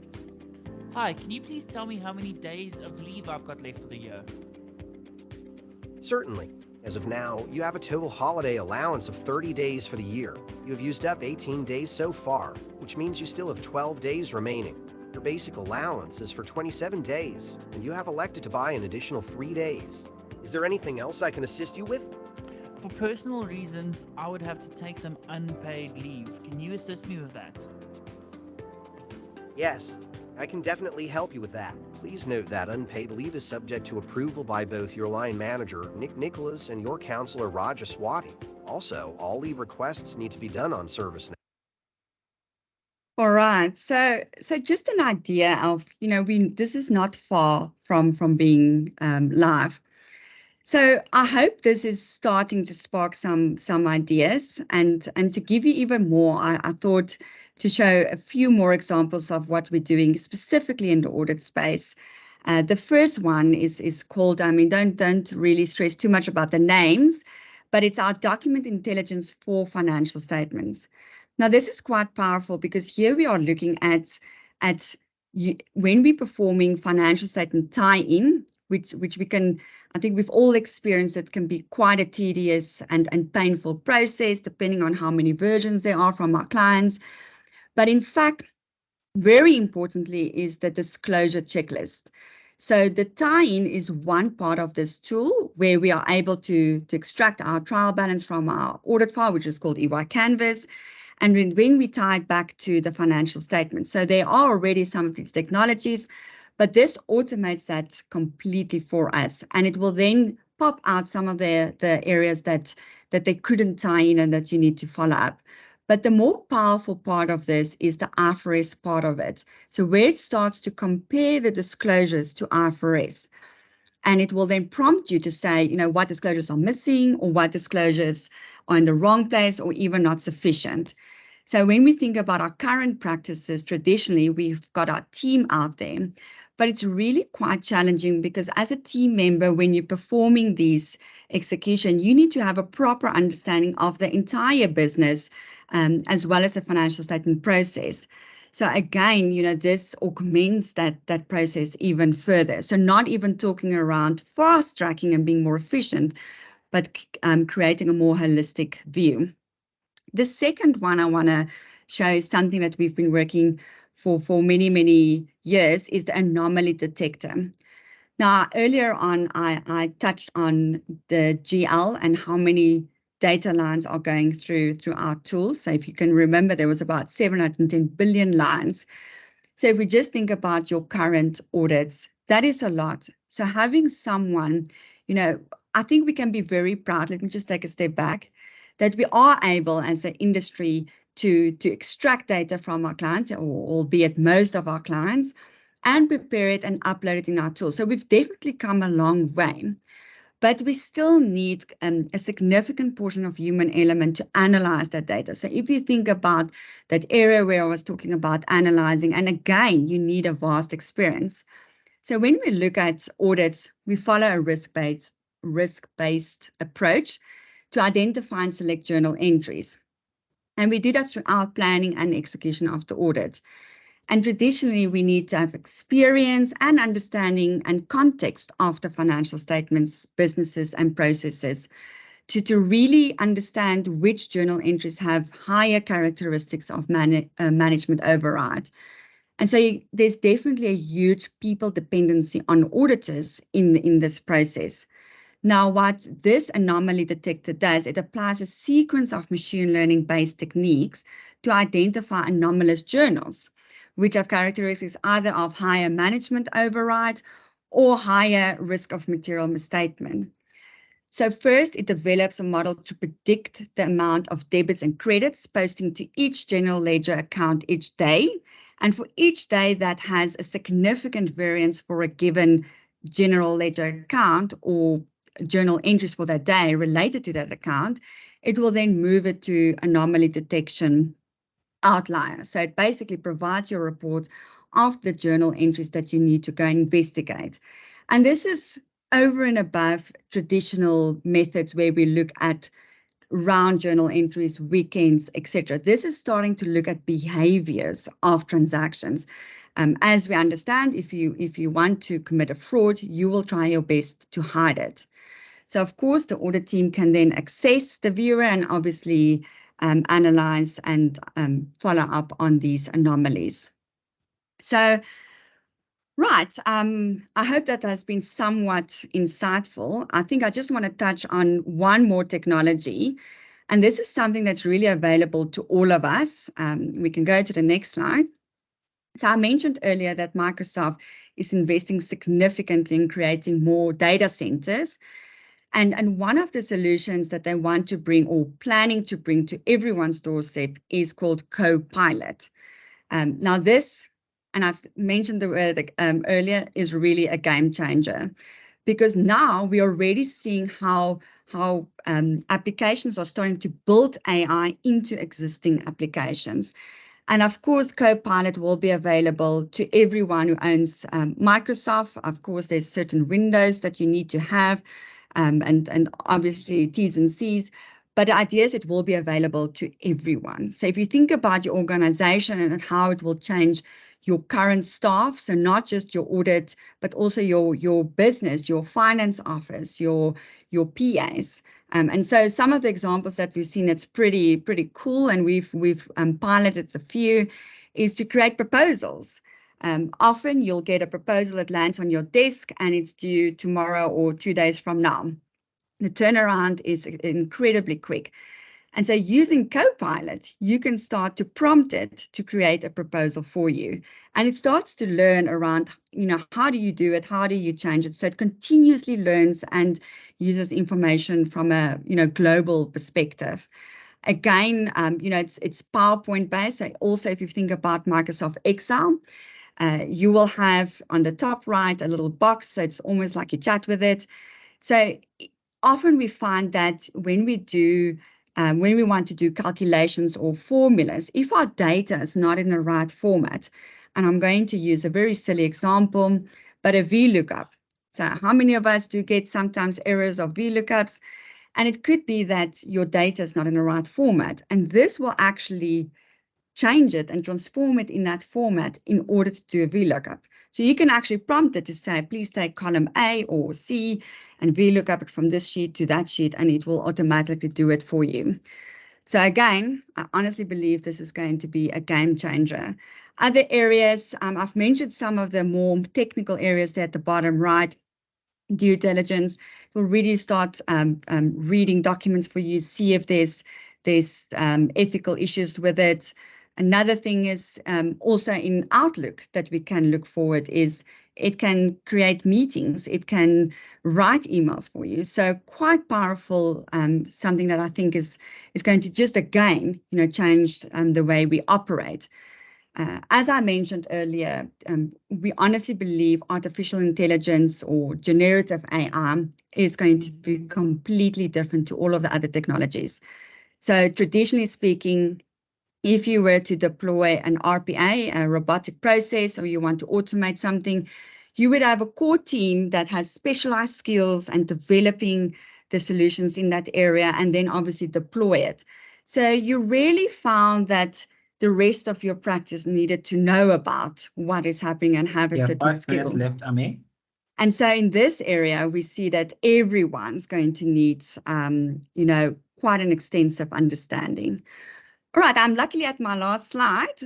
So just to end off, this is sort of our EY landscape from a EY.ai. And on the right there, it was just to highlight our EY Fabric, which is our platform that we house all of our technologies. And I've mentioned a few today, the anomaly detector, etc. And so very important is it's underpinned by these key foundationals. So in summary, I've shown you some really exciting things that we're embracing in this rapidly changing technology landscape. I mean, if the change we have witnessed in the last 6 months has been nothing short of phenomenal, I'm just more excited to see what's going to happen in the next 6 months. Thank you, Kuma. That was it from me. I think I'm going to open the floor for any questions.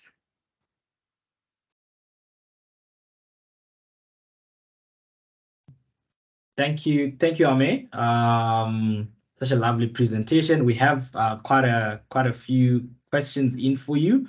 Hopefully, we have about 4, but hopefully we can answer all of them. Firstly, how can organizations ensure transparency and accountability in this AI-driven auditing landscape?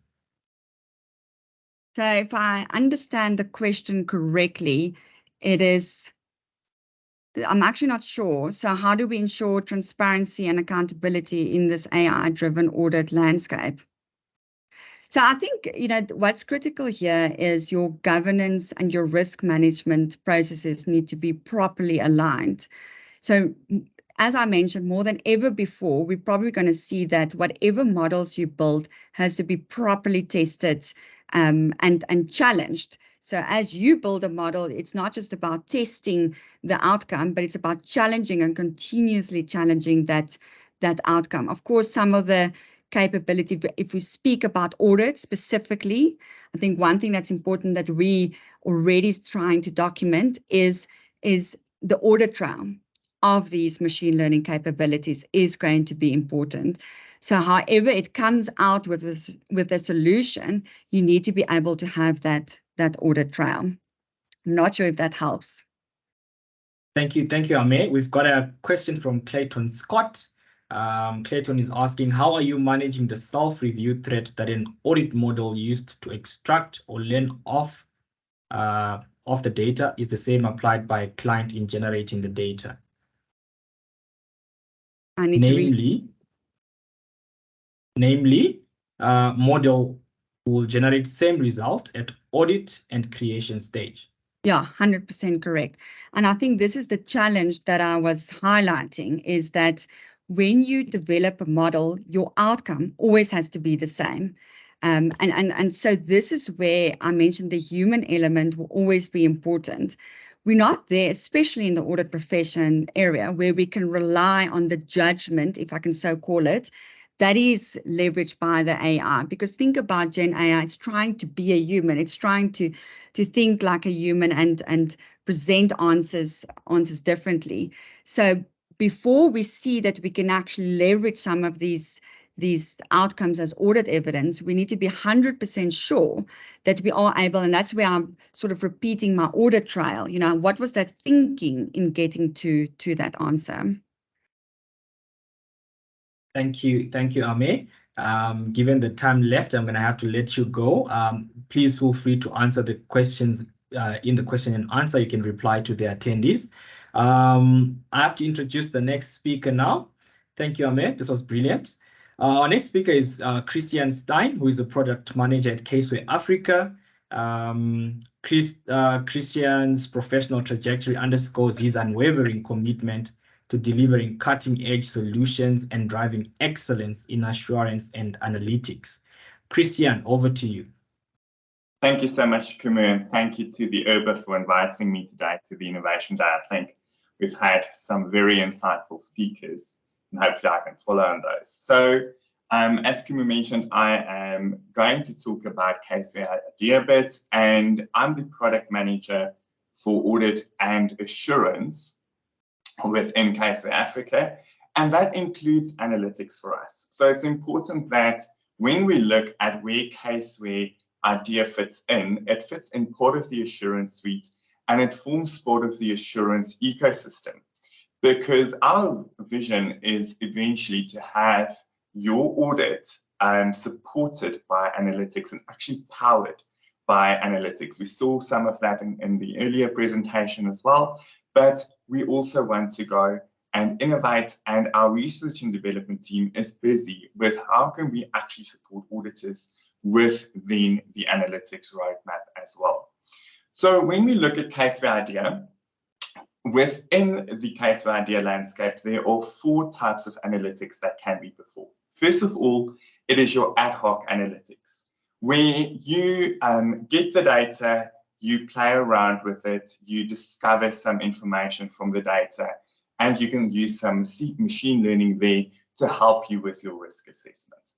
Then we have also built in some guided analytics because we want to guide you in a certain way.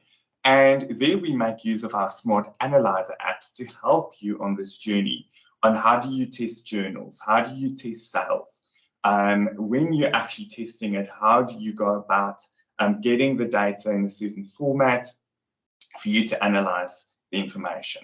Then we have advanced analytics, and here a new skill set comes and starts playing part, and that is where we're talking about Python plugins. You can prompt ChatGPT to do some stuff for you, bring it into IDEA, and that's where we're evolving in our Python world, which is the main language for analytics. And then we're talking about continuous analytics, where we can actually schedule IDEA with some scriptics and robotics in there. So Kuni spoke about the real-time audit and what is the purpose we're working towards. So there's maybe the start of the real-time audit and where we're going with in terms of innovation. Now, the IDEA process mainly consists out of 3 phases. The first one is importing the data, and then we are going into the performing of the analysis. So when we perform the analysis, we can extract, we can sort, we can do some samples, summarizations, gap detections, fuzzy duplicates, and join between databases, as well as doing some of the Python scripts. And then we can also review the results. So that's the third step. So once we review it, different people prefer it in different ways. So some prefer pivot tables, other visualizations. And then as part of the results, we always keep in history. So the question came up a bit earlier, how do you make sure that the judgments that were made or whatever the results that you get, you can rely on, and we provide you a history of everything the tool has done or the user has done, so that when you get to a reporting stage, you can then report on that. And we take away that tedious process of having to document everything that has been done, and you can view a project overview. So let's go and have a look in IDEA quickly on how do we use IDEA initially to discover some information as part of the risk assessment process. So what I've got open here, I've got my invoices that we've generated, and it is for the current financial period only. So we want to look at this year's invoices. We're busy throughout the presentation, I will focus on revenue, and I will click on the Discover button. So what the Discover button does is we're actually looking through the data, we're using some machine learning modules, and we are analyzing the data for you and in a graphical way presenting what we've just seen from the data. Now, obviously, this isn't substantive testing, but we can use this as part of our risk assessment process to understand what is going on with invoices, what is going on in revenue. So interesting what IDEA Discover was able to identify from the data is there's 1,276 zero transaction amount invoices. So the machine learning knows that when it's an invoice, it's normally not zero. When you're actually doing invoices, there should be amounts.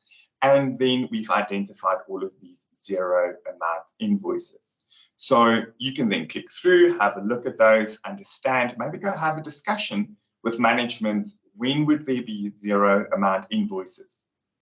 And we've seen some great results in terms of innovation here on maybe there's a control in place that invoice or stock shouldn't leave the premises without an invoice. And now suddenly stores are doing zero amount invoices. So an invoice is going out, but you then don't have an amount on the invoices, or there's some people playing around with stock. So it just gives us an idea of what's going on within this client. Very quickly, within a few seconds, we could see that there's one negative invoice. We don't expect negative amounts when it comes to invoices. So maybe go and look at that one. The settlement method. So how did someone pay for the invoice? Did it go to debtors? Was it a bank? Was it cash? And there's actually a blank. So maybe just go investigate that one, or just have a chat to management to understand how does that actually even happen. Our client doesn't generate or work on Sundays. So we could see that it already picked up within the Discover that generally people don't work on Sundays within this firm. And we could see 2 invoices on a Sunday. So again, understanding what's going on there. And then we have the negative record for tax as well. So it saw that there's a negative record for the value of the transaction, but there's also one for tax. Then an interesting one that the Discover did pick up as well for our invoices here is the amount of records versus the value of those records. So generally, when you purchase smaller amount of items, there will be more transactions, but they will be of a lesser value.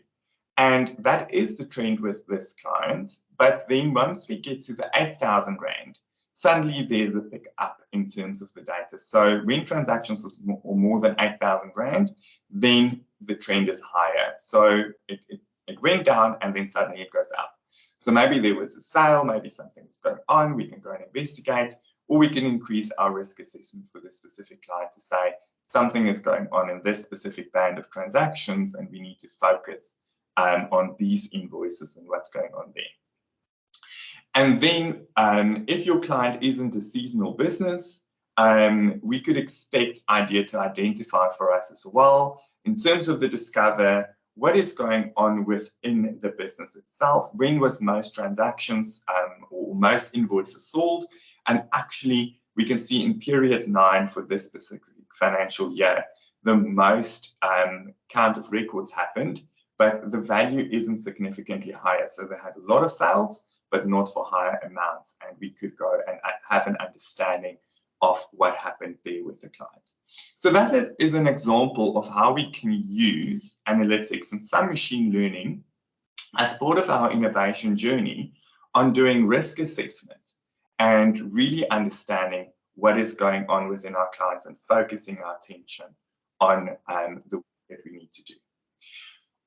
But I may also mentioned a bit earlier that almost 80% of our time is being spent in terms of cleaning up the data and working through the actual data, making sure it is analyzable, it's standardized, and we can work through that. So what we've done within the IDEA world is we've created 5 add-ons to help the auditors to go and work through the data, get the data first of all, after we got the data imported, and then how do we standardize it? So our research and development team came up with these 5 steps. And the steps are, first of all, easy extract. So first we need to get the information from our clients, and this data could be huge. So getting the information, it's no longer them quickly emailing you an Excel sheet, but it's actually extracting the information, it's zipping the information, and then we have a secure platform in which you can share that information. Then after we receive the data, we actually have to go and import it. So there we create an easy import, and that allows you to import it because we've extracted the data and you've done it in a certain way. Then we can import the data as part of a structured method. Once the data is then imported, we then convert the data by using the ISO 21378, which is the ISO for audit data collection. And that's a standardized ISO in terms of how do we then work with the data and which tables, records within the data do we need. That then creates a platform for us that when we execute and we provide results, doesn't matter which accounting package the information comes from, the standard will be used and then the results is then standardized. So our research and development team is actually mapping from the different accounting packages to the ISO standard, have that all standardized, and then we go and put it into an IDEA format. And then we go into the easy integrate. So this is where the magic happens, and we actually start executing some audit actions and audit tests for the auditors. So our research and development team are currently busy building those audit actions, and what those audit actions are basically audit procedures that we are automating and then providing you with exceptions or no exceptions. Where we find exceptions, that's then where we will spend the time to actually go and investigate those exceptions. So we think back about ticking and bashing. We do that ticking and bashing for you within the easy integrate process, and then from there we then provide you with the results. And then we have easy BI, which allows you to show your results into various business intelligence tools, that whichever you prefer, in which you can now see what the results then look like. So let me quickly jump into, and I'll quickly show you just to illustrate the easy process. So most of you should know Probe, or if you don't know, Probe is, first of all, we decide our audit plan. And here we've decided that we want to use IDEA and which audit procedures we want to go and execute. So we want to do required procedures, extended test of details, and some sampling. Then we tell IDEA that we actually want to go and do the sampling with the analytics tool.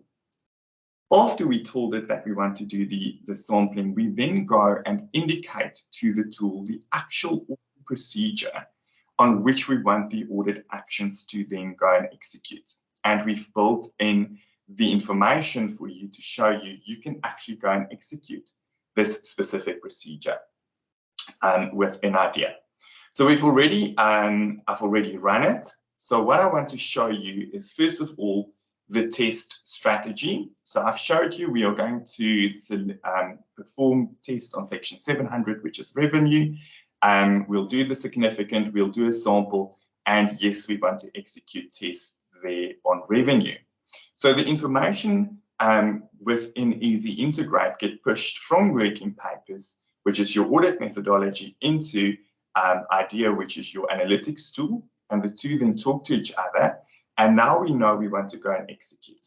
Then within the test sampling, we've indicated which actually tests we want to go and execute. What is our risk factor? Which assertions do we want to test? And then what is the procedure type that we want to execute for those specific procedures? So then IDEA then goes and executes, and all the way through the process, we provide you with a log file. So it was so important for us to actually tell the auditor what has happened in the process and how long did it take? Did anything go wrong within the process? Were any fields missing, records missing, and databases missing? So we can see that the actual test started at 4:02 p.m., completed at 4:03, and we have done the actual test to compare the sales to our invoice or the invoice listing to our stock. And we've done it for the assertions mentioned and for the actual procedures mentioned. So, and we can see that the actual action then concluded successfully. So let's have a look at the working paper. So we are all familiar with our working paper, and it gives us the information then on what has then been done on the actual file. So when we spoke about in the research and development team how we want to display the information back to the auditor, we really wanted this to still be familiar. So although we're doing things very differently, but the results that we're looking at must still be familiar so that we can analyze and really understand what the tool then actually did for us. So the number of items in the population, there were 0 material invoices, there were 17 significant invoices.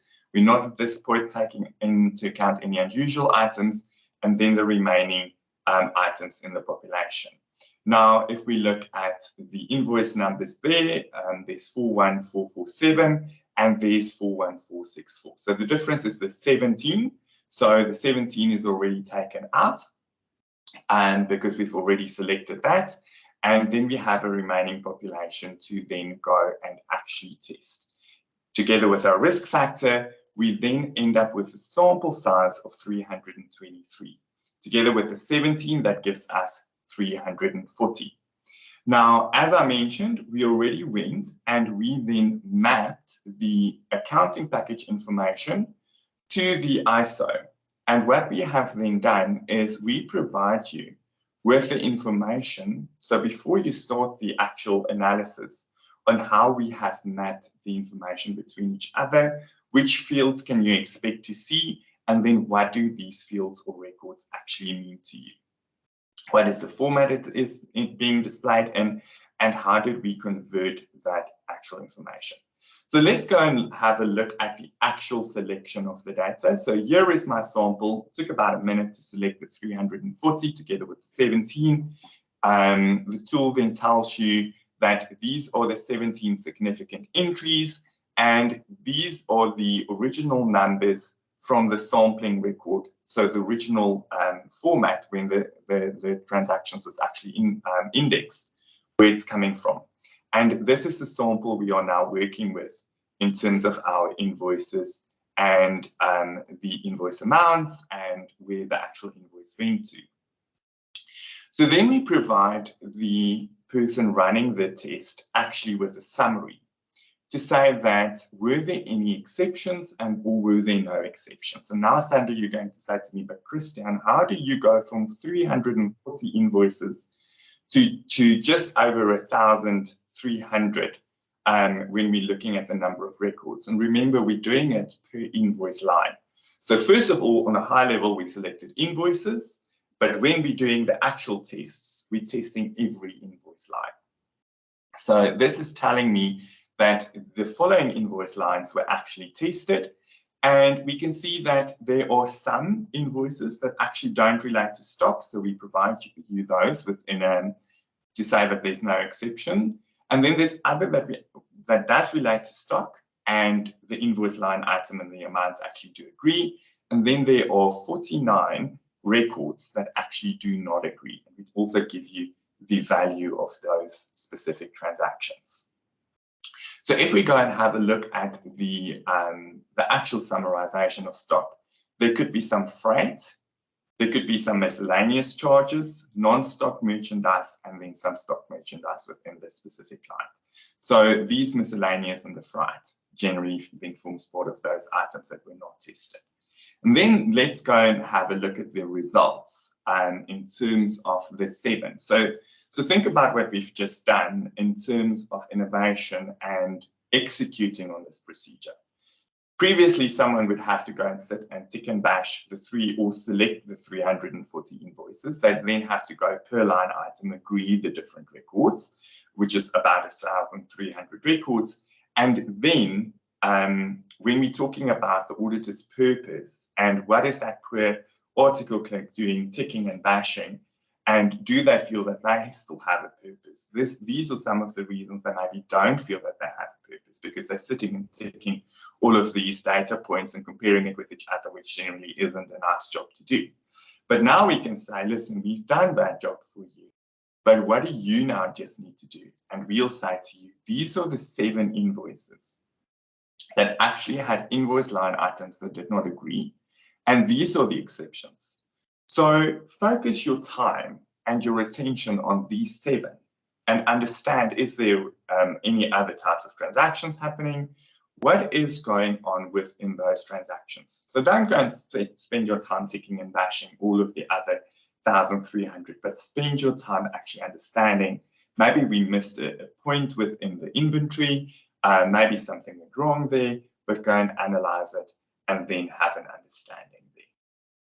And then we look at the results here gets then pushed back into my working papers file, and I can expect to have that information ready and available for me there. So that's what we've then done with the Easy Integrate. We've integrated what we have within working papers, and then we bring it into IDEA, and you can then do the analysis. So when we look at the finance audit, I've listed quite a few for you and do with an IDEA. But today we're really focusing on the sales and receipts part of it. And what we can do with an IDEA is there's various amounts of calculations that we can do, reproduce summaries, test printing. And what we need to challenge ourselves with is how do we then do these calculations, and how do we equip staff to then go and do these calculations rather than just ticking and batching on some of the invoices. What we found with a lot of these accounting packages that we're working on is really thinking about sub-ledgers and understanding what the front-end reports means versus what the back-end reports means. And innovation in this regard really means looking at not what the client provides to you in terms of the front end, but looking at the back end and understanding actually how the data gets put into a system. We looked at one of the systems and we performed some of these audits with our clients because an important part is making sure that what we get in the tool is actually matching what we get in the field. And we worked together with this client, and we actually saw that people are comparing the same data with the same data because they pulled different reports. So you pulled a sales ledger and an invoice ledger and a delivery notes. But the system actually, when they print the report for you, the invoice and the delivery notes comes exactly from the database, but people are sitting and comparing delivery notes and invoices. So how do we innovate and we spend that time much more efficient, and working with the data then becomes a big part of it. So that's why we then said, let's use that we have, let's use the back-end data in our extract information, and then go and look at how can we improve quality by doing some calculations. And we've done very quickly the test on the correlation between the items shipped and the items ordered, as well as then the information into the inventory system. Then we can also do some exceptions test. So with our Smart Analyzer apps, we can do some rounded amounts, unusual item types, credit notes, high volume amounts by product. So we saw Discover show some of that already. And then managing any gaps and duplicates. So using the gap detection or the duplicate detection, you can very quickly identify any missing sales invoice numbers, any missing dispatch notes, if those are documented on the system, or import them from a different system, or any duplicate invoices. So before I go into the questions, to summarize what we can do with an IDEA, is we can do some quick testing, and there we can really save some significant time. If fraud is a concern for you, and you have enough data within your client, you can do benefits law, which is built in. Otherwise, look at gap detection, summarization, some statistics sampling there. You can use the guided analytics that I've just shown to drive efficiency, or you can also go and do a deeper analysis. And I would really encourage every audit firm to go and invest in at least some skill set within your staff to see how do you work with data. when we actually doing some of these audits in terms of big data, how do we get the data? How can we utilize it? And then what tools are out there to help you then take you to the next level and actually innovate on how we think in terms of doing some audit tests as well as doing new types of audit tests and using analytics in that regard. So with that, I think we have about 5 minutes left. I'll check in if there are any questions. Yes, thank you very much, Christian. There is a question from Michael Mokadi in the question and answer session. To what extent do you think IDEA should be used by the audit team versus the data analytics team? For example, which IDEA tabs do you think the audit trainees should be proficient with versus data analytics teams, all in the pursuit of innovation? The second part of the question, I don't know if you got the first part. Got it, thank you. From my knowledge, audit teams at my firm generally only use IDEA for sampling, but I believe audit trainees can get so much more out of the tool during the risk assessment process without the need to involve data analytics at that stage. So I think, Michael, to answer the question is, first of all, it depends on how the firms are set up, but most likely you would need to have the data analytics team involved initially to get the data from the client and get the data within the tool. Once the data has been brought into the tool, we don't ever want every single trainee to now struggle and import their pieces and do the cleanup. That's where we can really see some efficiencies. But once the data is in the tool, you then can start with exploring, and everyone can run their Discover and information smart analyzer tests, do some of the guided analytics on their own pace and for their own sections. So we see that as everyone within the firm. We also understand that not everyone in the firm can now become Python experts and write some analytics tests, but that's where we then go back to the analytics team. And if you don't have an analytics team, our consulting team also sometimes assists firms with those to say, what actual tests do you want to run on the data? What deeper analysis do you want to get from the firm? And how can we then help you with either scripting or understanding the information and cleaning it up?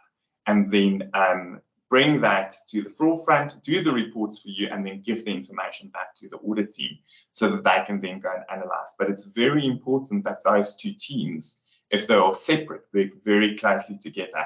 Otherwise, it's a ball we pass across between, and then the data generally don't get used. So it's important that the audit team is specific in what they want, and the analytics team check in once they've sent through the data, that data actually did get to the expected results and it could be used for the audit.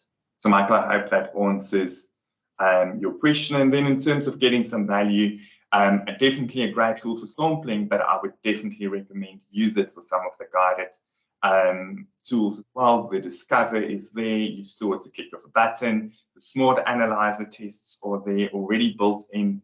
It's a very easy process to map the information and then actually run the smart analyzer tests on the data as well and get some idea of rounded journals and weekend journals and those types of information.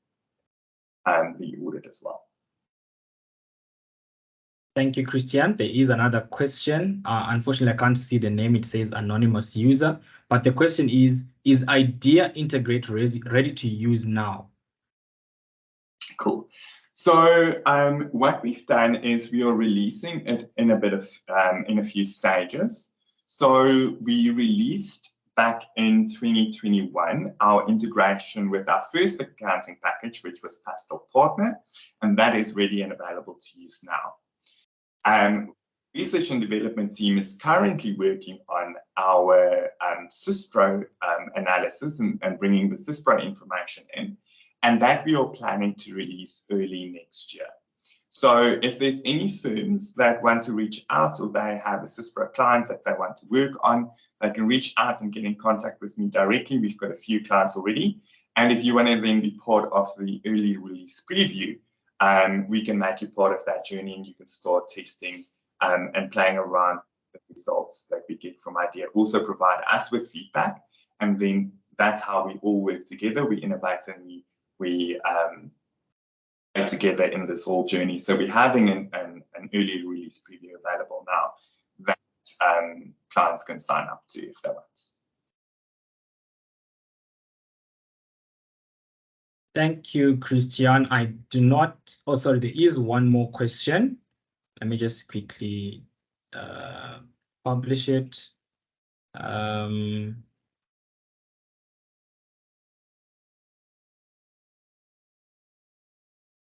Shane Bard is asking, what is the roadmap for IDEA with Sage Business Cloud and Zero?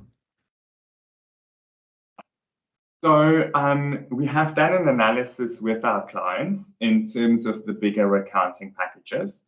Sage 300 is the next one on our roadmap, that we are going to start as well early next year. So the research and innovation team on our side has identified that one as the next one.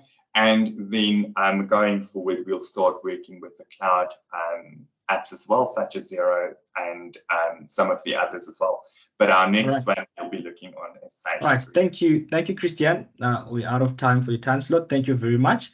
Our next speaker is Thando Kuhle-Myoli from Thando is the executive for audit and assurance at SAICA. His role includes supporting the needs of SAICA members by providing high-quality thought leadership on audit and assurance-related matters, managing relationships with key stakeholders, and keeping members abreast of the latest developments in assurance. Thando, over to you. Thank you very much, Kumu. Just confirm if you can hear me properly. Perfect. Perfect. Thank you very much. Good morning to you, your team at IRBA, and good morning to everyone joining in online this morning. A great session indeed, just in terms of some of the practical knowledge that's been shared to date. So I think very useful at this point in time, where the profession almost finds itself in a crossroads in terms of the need to evolve and be in line with some of the developments happening within the business environment. Like you said, my name is Thando Kuhle-Myoli. I'm executive for audit and assurance at SAICA.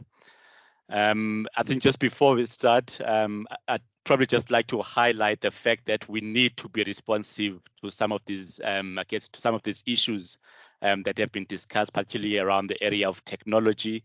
It does seem like stakeholders are requesting a lot more when it comes to the audit product. So it is very imperative that the profession is able to evolve to these needs of the stakeholders, and also just to ensure that our auditors are also fit for the future. I think the one thing we cannot dispute is the fact that the profession globally is going through a transformation process. We're seeing it with the standards that are being issued by the IRBA and really updates being made in line with technological developments as well, and other developments that do affect the audit process.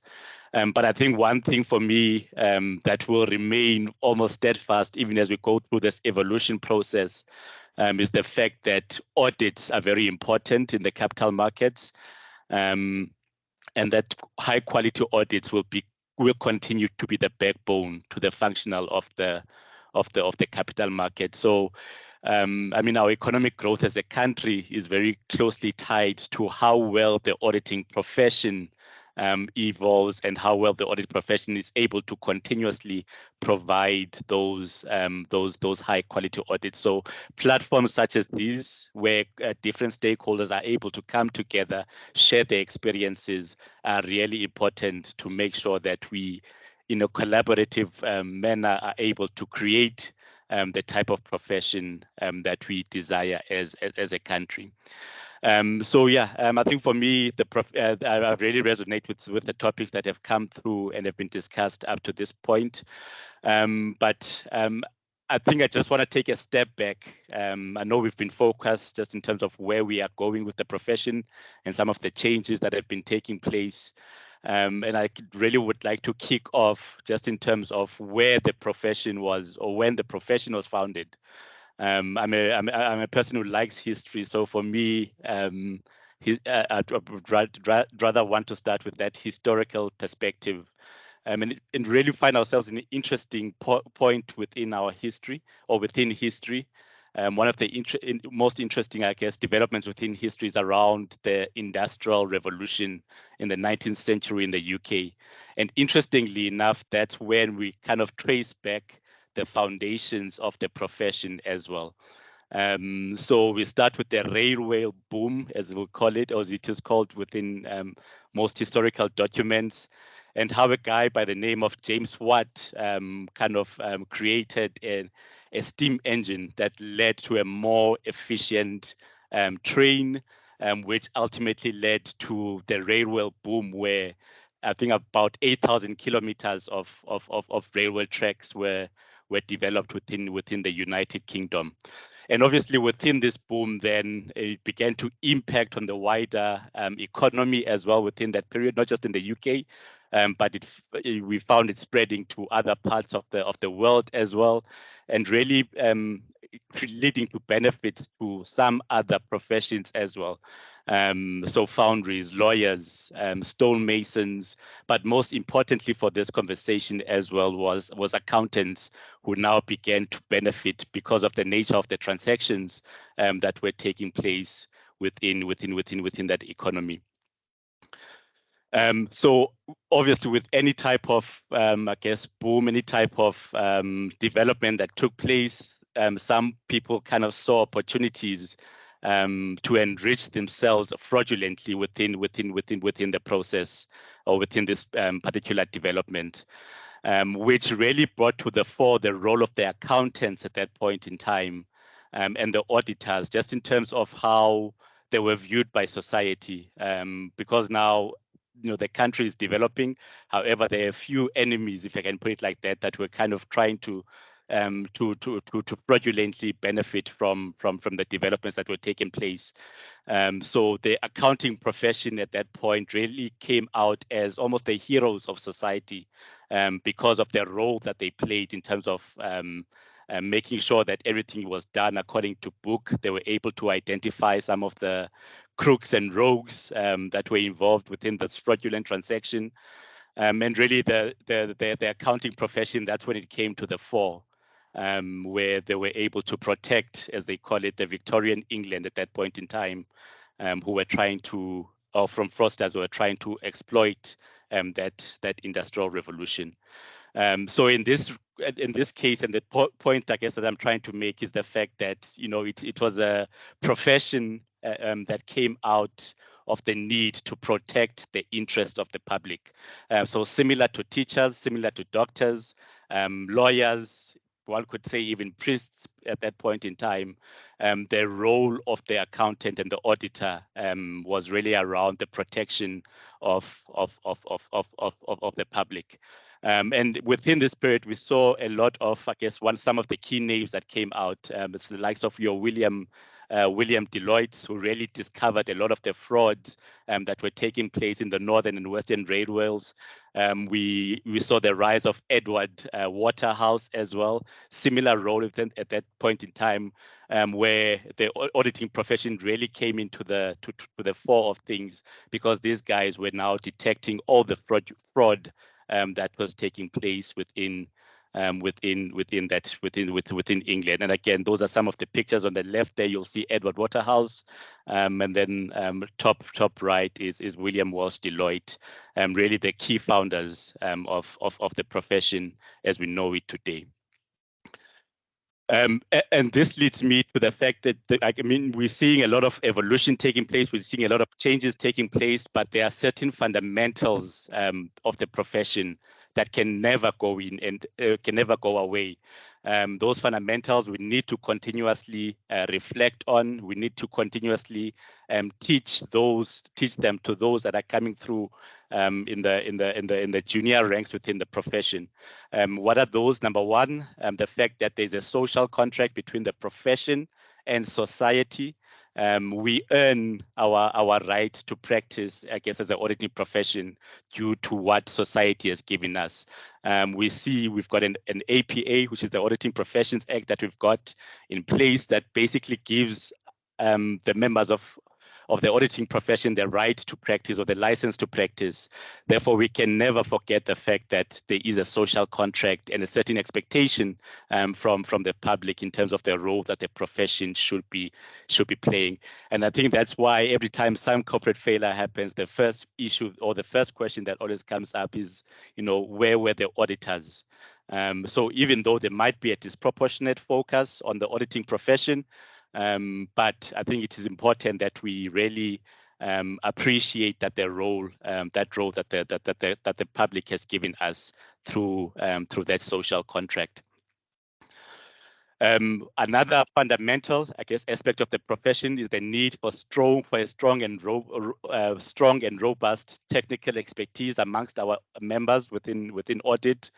And that really talks to the competence of our auditors within the country. I think we've been blessed as a country where we've seen the demand for our RAs, globally, other parts of the world, particularly at this point in time, your UK is Australia, which really talks to the fact that we produce strong registered auditors within the South African environment. Another fundamental of the profession that we cannot forget, or that will not go anywhere irrespective of the changes that are taking place, is around the independence concept. I think the whole audit process is premised on the fact that there is an independent person that's coming through to look at the financial records, that is very high and highly competent, so that they're able to really perform their duties with high expertise. So those two aspects, irrespective of the changes that are taking place, are some of the issues that cannot, or they really cannot go away. In terms of the competence of the competence and the independence of our RAs. Professional skepticism, and again, this kind of links into the independence as well, another fundamental pillar that cannot go away, and the need for personal integrity as well. Now more than ever, we need to highlight the importance of the code, those fundamental principles that we've got in the code around integrity, around objectivity, professional competence in due care, professional behavior, and confidentiality. Those fundamental pillars are what will enable this particular profession to thrive, irrespective of the evolution and irrespective of those changes that are taking place globally. And hence my point there in the second last bullet, that these fundamentals need to remain intact irrespective of the evolution that is currently taking place. So they need to be at the forefront of our training programs. As SAICA, because I'm coming from the SAICA background, when we look at our competency framework, so we need to have the code of ethics at the forefront of everything that we're doing, post-qualification as well. We need to have that code of ethics as a constant reminder to all of our members of their professional responsibilities. To the firms as well, whenever they conduct their trainings on a frequent basis, the principles within the code and the social contract element are things that should always be spoken about within those sessions. I think there is this, I guess, a human tendency of forgetting those fundamental principles if we do not deliberately talk on them on a regular basis. I think that's why you find that probably within religious spaces, within our mosques, within our temples, synagogues, churches, etc., we need to go back on a weekly basis because somehow there is this tendency to forget some of those fundamental principles. So similarly in this case, within our firms, within our training environments, let's put these fundamental principles of the profession in the forefront, because this is what they've basically earned us the right to be where we are at this point in time. So those are some of the fundamentals, but looking at where we are going as a profession, technology and innovation, I think it's really been touched on in the previous presentations that we've had. The need to really consider these technologies because they will make our audits much more efficient and much more effective. They could probably in the long run as well, help us in terms of cost savings, because now we'll be able to kind of eliminate the routine and repetitive tasks that are currently being performed in our audits to focus on the much more important aspects. So what are some of the benefits? I will not go into too much detail around this, because I think the previous speakers, if I look at Ame and Christian's presentations, have gone into a lot of depth around the benefits of technologies. But some of those that I will highlight around the ability now to be able to test 100% of the populations, which will really enable the profession to eliminate that sampling, the sampling processes that we've got at this point in time. But now if we are able to test 100% of full populations, it means that we can really hone in those risky transactions and hone in on those anomalies that are identified when testing 100% of the populations. What it also means, some of the benefits, we would be able to use technology to better identify risks and understanding what communication should be made to those charged with governance as well as management as well. We'd better be able to spot fraudulent areas within the audits. And I think one consideration that we probably need to think about as we think about this audit of the future is, the whole watchdog versus bloodhound approach when it comes to fraud within an audit. Does technology now enable auditors to be able to do a lot more around strengthening their processes around detection and identification of fraud? We really need, that's something that we need to consider, particularly given the expectation gap from the public, where they expect the auditors to be able to detect fraud. In response to that, that's a question that perhaps through technology we can now better respond to and strengthen our processes and procedures in terms of fraud detection and fraud identification. So I'll pose it to our audiences that we've got today. Given the technological advances, are we able to play a much more bloodhound role rather than the watchdog role that we've been playing over the recent period? Like I said, founding stages of the auditing profession, the founding fathers, your William Walsh, Deloitte, etc. They actually came in and started the profession on the premise that they were detecting fraud at that point in time.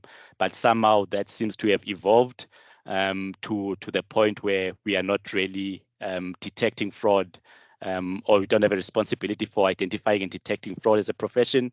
And our role within that process is really limited. So that's a question that I'll pose in terms of enhancing that role. And I think it's a question that does not only involve the auditing profession, but one key issue that has come up in discussions has been that of the wider financial reporting ecosystem.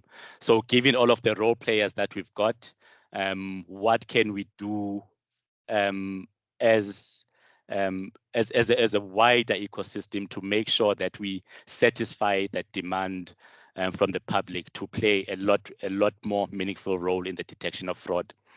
So that's the other one.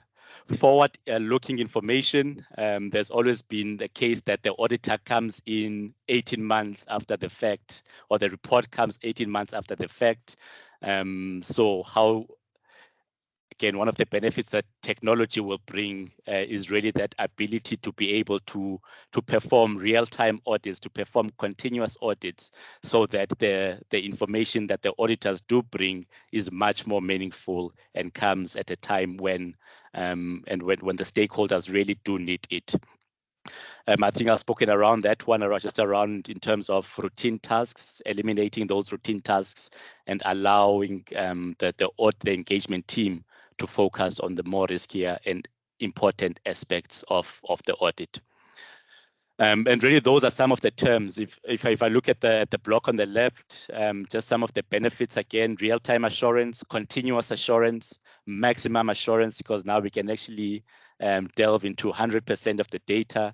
But from an audit committee point of view and that wider ecosystem point of view, I think audit committees are also in a privileged position where they can look at digital combined assurance. They can combine the data and the reports coming from internal auditors and other assurance providers as well, and having that combined assurance perspective and making sure that they effectively use data to get to that position. I guess the one on the right just talks to some of the tools and technological developments that we've seen around machine learning, AI, blockchain, robotics, and I really want to touch on those because I think our expert speakers before me have spoken on them. So given all of these developments within technology, we do still think that there are certain elements that will not go away. You cannot replace the auditor at the end of the day. The auditor is the only person that can actually stand up to the client and tell the client that they're committing fraud, for example, and really that those softer aspects, as they call them, so the soft skills around being courageous and questioning the client when the need comes up, those aspects can only be performed by the human. So the whole notion that technology will replace auditors in the future, I think from a SAICA point of view, we really do not agree with that. We just believe that technology will be a tool within the skilled auditor that will allow them to perform a much more effective and a much more efficient audit. At the end of the day, like I say, audit quality will continue to depend on auditors who understand the business, that can apply their professional skepticism, that can apply their professional judgment to the various scenarios that they'll be dealing with from time to time. So the human element can never be overemphasized because that's ultimately what will lead to high audit quality at the end of the day. What technology will do, though, is enable our auditors to better challenge management assumptions because now they're sitting with much more meaningful data on their hands that they can analyze and really interrogate management assumptions on. So I think that last bullet I've already spoken to in terms of the fraud, so I won't repeat that. So technology, a very important aspect as we look into the evolution of the auditing profession. The second element that I'll talk to is around the role of audit in society. I think we've already established at this point in time that it's a social contract. Therefore, we always need to be responsive to the needs of society at the end of the day. So what are some of the topical issues that we are seeing today that are coming from stakeholders? We're seeing a rise just in terms of non-financial reporting and the need to provide assurance on that non-financial reporting. So currently, the IRBA are currently consulting on their standard on sustainability assurance. And this is an area that will probably grow a lot more as you go into the future.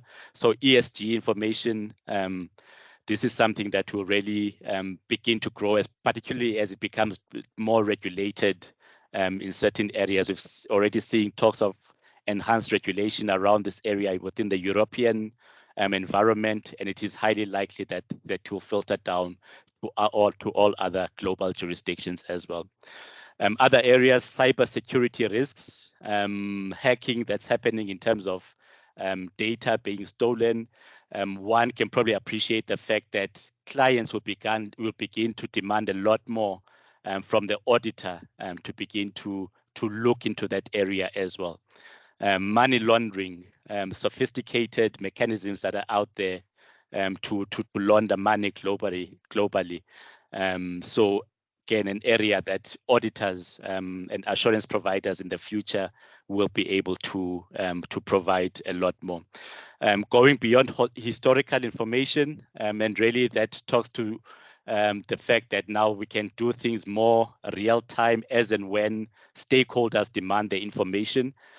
So that is something that, again, leveraging off our use of technology, I think we will be able to satisfy the societal demand to actually have much more readily available information. And using the tools that we've seen both from Ame's presentation, we've seen from Christian's presentation as well, those technological tools, how do we begin to think and really to use them so that we are able to kind of provide information as and when it's needed by stakeholders.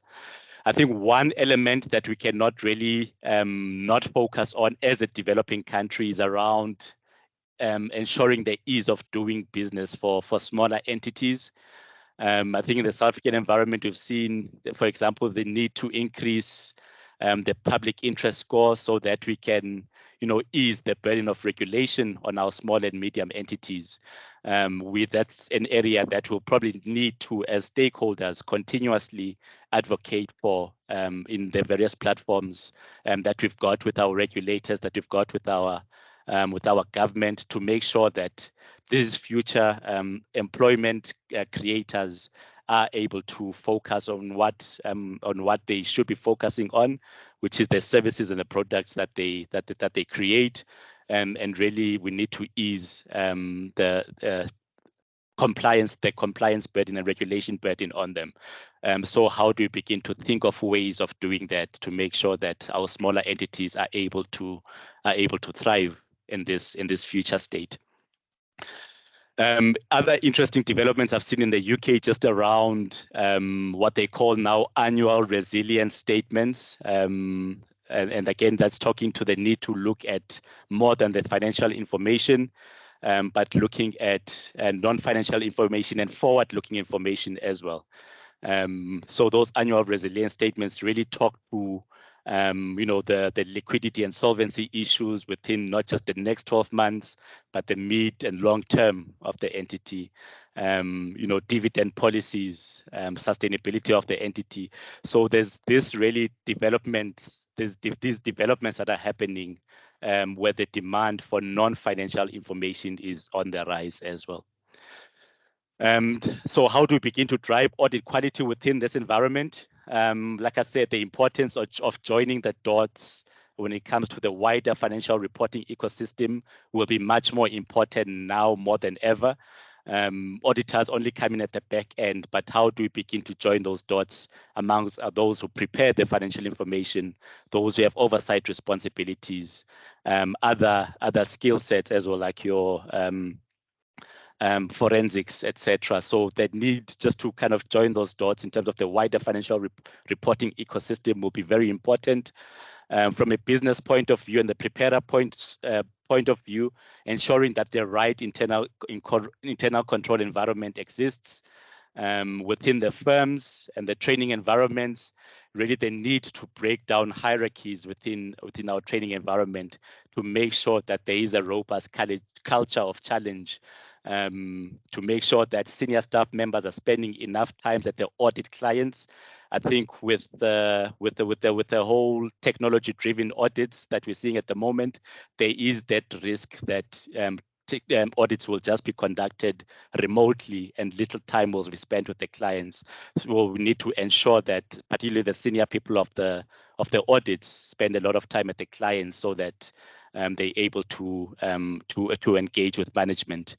And they need to build diverse teams. As we've said, the various non-financial information is on the rise. Therefore, we cannot just rely on the accounting competencies, but we need to start considering engineers, forensics, IT specialists within. Left, Tando. Thanks, Kumu, almost there. But all these other specialists within our engagements as we look at the assurance engagements of the future.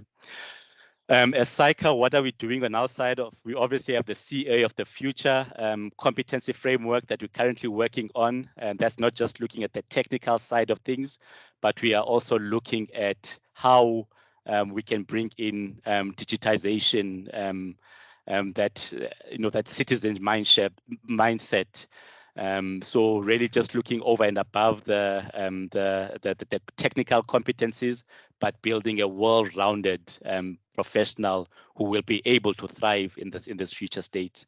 They have included links just in terms of the CA of the Future web page that we've got, you can look there in terms of some of the skills that we're looking at within that competency framework. One area that is a challenge for everyone in South Africa is the area of mathematics. And I think it's an area that needs all of the professions to come together and invest in our schools to make sure